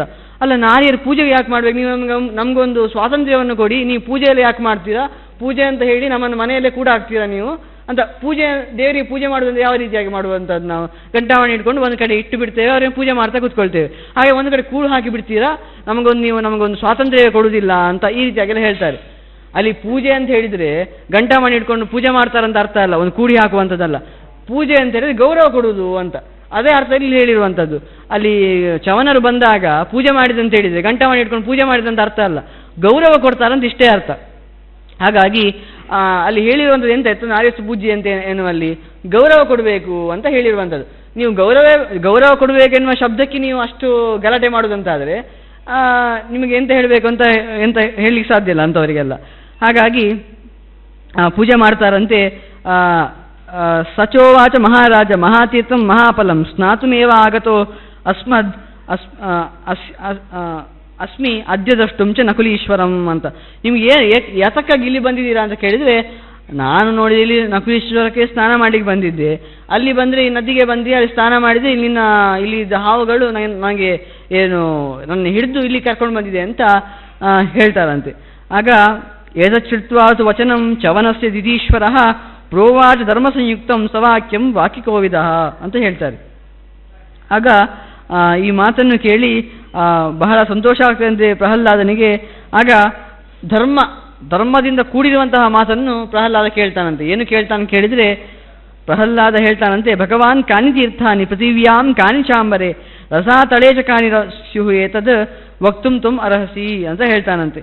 ಅಲ್ಲ, ನೀವು ಇಲ್ಲಿಗೆ ರಸಾತಳಕ್ಕೆ ಬಂದಿದ್ದೀರಲ್ವಾ, ಈ ರಸಾತಳದಲ್ಲಿ ಯಾವ ನದಿ ಇದೆ, ಇನ್ನು ಹಾಗೆಯೇ ಇನ್ನು ಭೂಲೋಕ ಅಂತ ಇದೆ, ಆ ಭೂಲೋಕದಲ್ಲಿ ಯಾವ ನದಿ ಇದೆ, ಇನ್ನು ಪೃಥಿವಿಯಲ್ಲಿ ಆಯಿತು, ರಸಾತಳ ಆಯಿತು, ಇನ್ನು ಅಂತರಿಕ್ಷ ಆಕಾಶ ಅಂತುಂಟು, ಅಲ್ಲಿ ಯಾವ ತೀರ್ಥ ಇದೆ, ಆ ಎಲ್ಲ ತೀರ್ಥ ಯಾವುದಿದೆ ಅಂತ ನನಗೆ ಹೇಳಿಕೊಡಿ, ನನಗೆಲ್ಲ ಅಲ್ಲೆಲ್ಲ ಸ್ನಾನ ಮಾಡಬೇಕು, ಅಲ್ಲೆಲ್ಲ ನನಗೆ ಸಂದರ್ಶನ ಮಾಡಬೇಕು ಅಂತ ಆಸೆ ಇದೆ ಅಂತ ಹೇಳ್ತಾನಂತೆ. ಆಗ ಚವನರು ಹೇಳ್ತಾರಂತೆ, ಅವರು ಎಲ್ಲ ಕಡೆ ಸುತ್ತುತ್ತಾ ಇರುವವರಲ್ವಾ ದೊಡ್ಡ ಋಷಿಗಳು. ಹಾಗಾಗಿ ಚವನರು ಹೇಳ್ತಾರಂತೆ, ಪೃಥಿವ್ಯಾಂ ನೈಮಿಷಂ ತೀರ್ಥಂ ಅಂತರಿಕ್ಷೇ ಚ ಪುಷ್ಕರಂ ಚಕ್ರತೀರ್ಥಂ ಮಹಾಬಾಹೋ ರಸಾತಳಂ ತಳೇ ವಿದುಹು ಅಂತ ಹೇಳ್ತಾರಂತೆ. ರಸಾತಳ ತಳೇ ವಿದುಹು ಅಂತ. ಇನ್ನು ರಸಾತಳದ ತಳದಲ್ಲಿ ಯಾವ ತೀರ್ಥ ಇದೆ ಅಂತ ಕೇಳಿದರೆ ಚಕ್ರತೀರ್ಥ ಅದಿದೆ. ಇನ್ನು ಪೃಥಿವಿಯಲ್ಲಿ ನೈಮಿಷ ಅಂತ ಒಂದು ತೀರ್ಥ ಇದೆ, ಆ ತೀರ್ಥ. ಇನ್ನು ಅಂತರಿಕ್ಷದಲ್ಲಿ ಯಾವ ತೀರ್ಥ ಕೇಳಿದರೆ ಪುಷ್ಕರ ಅಂತ ಎನ್ನುವ ತೀರ್ಥ ಇದೆ ಅಂತ ಚವನರು ಹೇಳ್ತಾರಂತೆ. ಆಗ ಶ್ರುತ್ವಾ ತದ್ ಭಾರ್ಗವವಚಃ ದೈತ್ಯರಾಜೋ ಮಹಾಮುನೆ ನೈಮಿಷಂ ಗಂತು ಕಾಮಸ್ತು ದಾನವಾನ್ ಇದಂ ಅಬ್ರವೀತ್ ಅಂತ ಹೇಳ್ತಾರೆ. ಆಗ ನೈಮಿಷಾರಣ್ಯಕ್ಕೆ ಹೋಗ್ಲಿಕ್ಕೆ ಇಚ್ಛೆ ಪಡ್ತಾನಂತೆ ಆ ಪ್ರಹ್ಲಾದ. ಹೌದಾ, ಹಾಗಾದರೆ ಒಳ್ಳೆಯ ನದಿಯಲ್ಲಿ ಉಂಟಂತ ಹೇಳಿದ್ರಲ್ವ, ಹಾಗೆ ನಾನು ನೈಮಿಷಾರಣ್ಯಕ್ಕೆ ಹೋಗ್ತೇನೆ ಅಂತ ಮನಸ್ಸು ಪಡ್ತಾನಂತೆ. ಆಗ ಇತ್ಯುಕ್ತ ದಾನವೇಂದ್ರೇಣ ಸರ್ವೇತೈ ದೈತ್ಯದಾನವಾಹ ಚಕ್ರುದ್ಯತೋ ರುದ್ಯೋತ ಮತುಲಂ ನಿರ್ಜಗ್ಮುಶ್ಚ ರಸಾತಳಂ. ಆಗ ಅವರು ಎಲ್ಲ ರಸಾತಳದಿಂದ ಅಲ್ಲಿಗೆ ಆ ನೈಮಿಷಾರಣ್ಯಕ್ಕೆ, ಆ ನೈಮಿಷ ತೀರ್ಥಕ್ಕೆ ಹೋಗ್ತಾರಂತೆ. ತೇ ಸಮೀಭ್ಯೇತೆ ದೈತೇಯ ದಾನವಾಶ್ಚ ಮಹಾಬಲಾಹ ನೈಮಿಷಾರಣ್ಯಮಾಗತ್ಯ ಸ್ನಾನಂ ಚಕ್ರು ಮುದಾನ್ವಿತಾ ಅಂತ. ಆಗ ಅವರು ನಿರ್ಮಲವಾದ ನೀರನ್ನು ನೋಡಿ ಅಲ್ಲಿ ಸ್ನಾನ ಮಾಡಲಿಕ್ಕೆ ಉದ್ರಿಕ್ತರಾಗ್ತಾರಂತೆ. ಅಲ್ಲಿ ಆದರೆ ಏನಾಗ್ತದೆ ಅಂದರೆ ಅಲ್ಲೊಂದು ವಿಶೇಷವನ್ನು ಕಾಡ್ತಾರಂತೆ. ಏನು ಕೇಳಿದರೆ, ತಸ್ಯಾದುರೇ ಮಹಾಶಾಖಂ ಶಾಲವೃಕ್ಷಂ ಶರೋಂಚಿತಂ ದದರ್ಶ ಬಾಣಾನ್ ಅಪರಾನ್ ಮುಖೇ ಲಗ್ನಾನ್ ಪರಸ್ಪರಂ. ಆಗ ಅವರು ಅಲ್ಲಿ ಆ ನೈಮಿಷಾರಣ್ಯ ತೀರ್ಥದ ಹತ್ರ ತುಂಬ ವೃಕ್ಷಗಳಿರ್ತದಂತೆ. ಆ ವೃಕ್ಷಗಳು ಸಂಲಗ್ನವಾದದ್ದನ್ನು ನೋಡಿ, ಅದೇ ವೃಕ್ಷಗಳಿರ್ತದಂತೆ, ಆ ವೃಕ್ಷಗಳಲ್ಲೆಲ್ಲ ಬಾಣದ ಏನೋ ಒಂದು ಎಲ್ಲ ಬಾಣಗಳು ಚುಚ್ಚಿದ್ವಂತೆ, ಆ ವೃಕ್ಷಕ್ಕೆಲ್ಲ ಬಾಣಗಳು ಚುಚ್ಚಿದ್ವಂತೆ. ಅದು ಪ್ರಹ್ಲಾದನಿಗೆ ತುಂಬ ಮನಸ್ಸಿಗೆ ಬೇಜಾರಾದಾಗ್ತದಂತೆ. ಅಲ್ಲ, ಒಂದು ಪರಿಸರ, ಆ ಪರಿಸರದಲ್ಲಿ ಯಾರಾದ್ರೂ ಈ ಥರ ಎಲ್ಲ ಬಾಣ ಎಲ್ಲ ಬಿಡ್ತಾರ, ಮರಕ್ಕೆಲ್ಲ ಯಾರಾದ್ರೂ ಬಾಣ ಬಿಡ್ತಾರ, ಎರಡೆರಡು ತುಂಬ ಮರಗಳಿತ್ತಂದರೆ ತುಂಬ ಮರಗಳಿಗೆಲ್ಲ ಬಾಣ ಬಿಟ್ಟಿದ್ರಂತೆ. ಆಗ ಪ್ರಹ್ಲಾದನಿಗೆ ತುಂಬ ಮನಸ್ಸಿಗೆ ಬೇಜಾರಾಗ್ತದಂತೆ. ಅಲ್ಲ, ಈ ಮರಕ್ಕೆಲ್ಲ ತುಂಬ ಬಾಣ ಬಿಟ್ಟಿದ್ದಾರಲ್ವ ಅಂತ. ಒಂದು ಸಾತ್ವಿಕ ಜೀವಕ್ಕೆ ಇಂತಹ ಮರಗಳಿಗೆಲ್ಲ ಒಂದು ಯಾವುದಾದ್ರೂ ಜೀವಕ್ಕೆ ಸಮಸ್ಯೆ ಆದರೆ ಬೇಜಾರಾಗ್ತದೆ. ಹೇಳ್ತಾರಲ್ವ, ಆತ್ಮವು ಪಮ್ಯೇನ ಸರ್ವತ್ರ ಸಮಂ ಪಶ್ಯತಿ ಯೋಜನ ಸುಖಂ ವಾ ಯದಿ ವಾ ದುಃಖಂ ಸಯೋಗಿ ಪರಮೋಮತಃ ಅಂತ ಕೃಷ್ಣ ಕೂಡ ಹೇಳ್ತಾನೆ. ಏನು ಕೇಳಿದರೆ, ಯಾರು ನನಗಿಷ್ಟ ಅಂತ ಕೇಳಿದರೆ ಆತ್ಮವು ಪಮ್ಯೇನ ಸರ್ವತ್ರ, ಯಾರು ನನ್ನ ಹಾಗೆಯೇ ಇತರರು ಅಂತ ಯಾರು ಯೋಚನೆ ಮಾಡ್ತಾರೋ ಆಗ ಅವ್ರು ಏನು ಮಾಡ್ತಾರೆ, ಆ ರೀತಿಯಾಗಿ ತನ್ನಾಗಿನ ಇತರರು ಯೋಚನೆ ಮಾಡುವಾಗ ಅವರಿಗೆ ಸಮಸ್ಯೆ ಆಗಲಿ ಬಿಡುವುದಿಲ್ಲ. ಯಾಕಂದರೆ ಈಗ ಚುಚ್ಚಿದೆ ನಮಗೆ ಬೇಜಾರಾಗ್ತದೆ ಅಂತ ಅದು ಇತರರಿಗೂ ಬೇಜಾರಾಗ್ತದೆ, ಹಾಗೆ ಬೇರೆಯವರಿಗೆ ಚುಚ್ಚಲಿಕ್ಕೆ ಹೋಗುವುದಿಲ್ಲ. ಚುಚ್ಚು ಮಾತಾಡಿದರೆ ನಮಗೆ ಬೇಜಾರಾಗ್ತದೆ ಅಲ್ವಾ, ಹಾಗಾಗಿ ಇತರರಿಗೂ ಬೇಜಾರಾಗೇ ಆಗ್ತದೆ, ಹಾಗಾಗಿ ಅವರು ಚುಚ್ಚು ಮಾತಾಡಲಿಕ್ಕೆ ಹೋಗುವುದಿಲ್ಲ.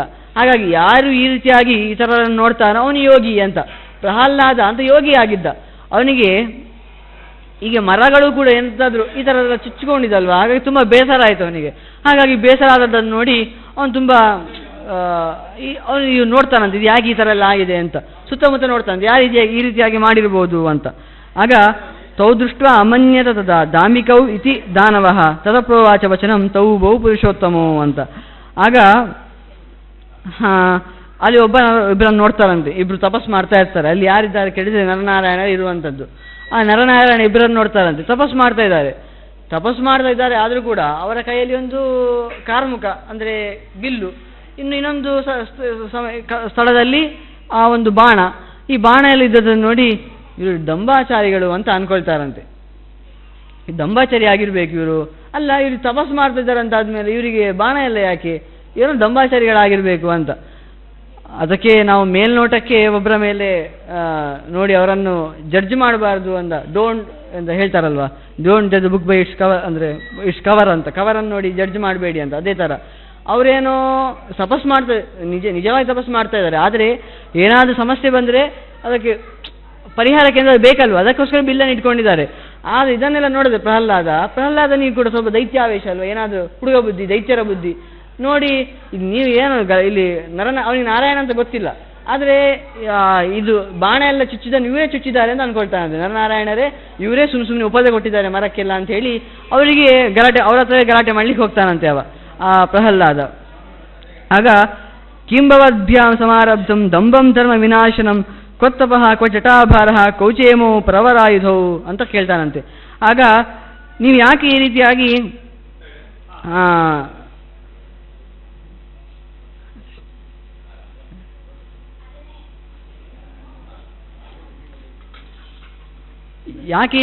ದಂಬಾಚಾರವನ್ನು ಮಾಡ್ತಾ ಇದ್ದೀರಾ, ಎಲ್ಲ ಗೊತ್ತಿ ನಿಮ್ಮದು ಎಂತಹ ಒಂದು ಬುದ್ಧಿಯನ್ನು ನನಗೆ ತಿಳಿದಿದೆ.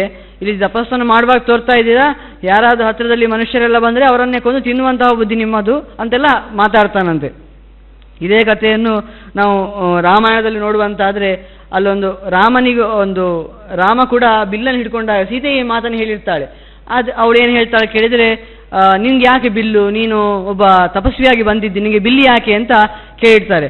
ಅದೇ ರೀತಿಯಾಗಿ ಪ್ರಹ್ಲಾದ ಕೂಡ ನಿಮ್ಗೆ ಯಾಕೆ ಈ ಬಿಲ್ಲು, ಸುಮ್ಮನೆ ದಂಬಾಚಾರ ಮಾಡ್ತಾ ಇದ್ದೀರಿ ಅಂತ ಹೇಳುವಾಗ ಆಗ ನರ ಹೇಳ್ತಾನಂತೆ, ಅಥೋವಾಚ ನರೋ ದೈತ್ಯಂ ಕಾತೆ ಚಿಂತ ದಿತೀಶ್ವರ ಸಾಮರ್ಥ್ಯ ಸತಿ ಯಃ ಕುರ್ಯಾತ್ ತತ್ಸಂಪದ್ಯೇತ ತಸ್ಯ ಹಿ ಅಂತ.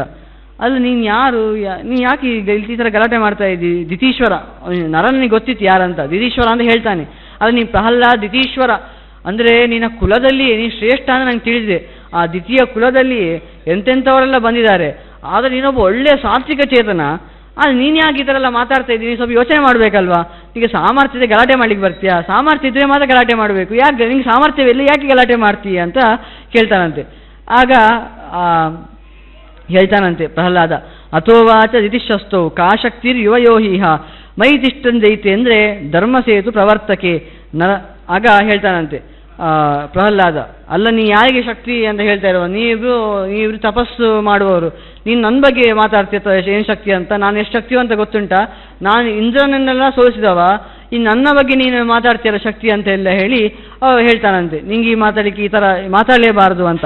ಆಗ ನರ ಹೇಳ್ತಾನಂತೆ, ಹಾಗಾದರೆ ನರಸ್ತಂ ಪ್ರತ್ಯುವಾಚಾತ ಅವಾಭ್ಯಾಂ ಶಕ್ತಿರೂರ್ಜಿತ ನೌಕಚಿ ಚಕ್ನಿಯ ಯೋಧುಂ ನರನಾರಾಯಣ ಯುಧಿ ಅಂತ. ನಾವಿಬ್ಬರಿದೇವಲ್ಲ ನರನಾರಾಯಣರು ಅಂತ, ನೀನು ನಮ್ಮ ಮೇಲೆ ಯುದ್ಧವನ್ನು ಮಾಡಲಿಕ್ಕೆ ಸಾಧ್ಯವೇ ಇಲ್ಲ ಅಂತ ಹೇಳ್ತಾನಂತೆ.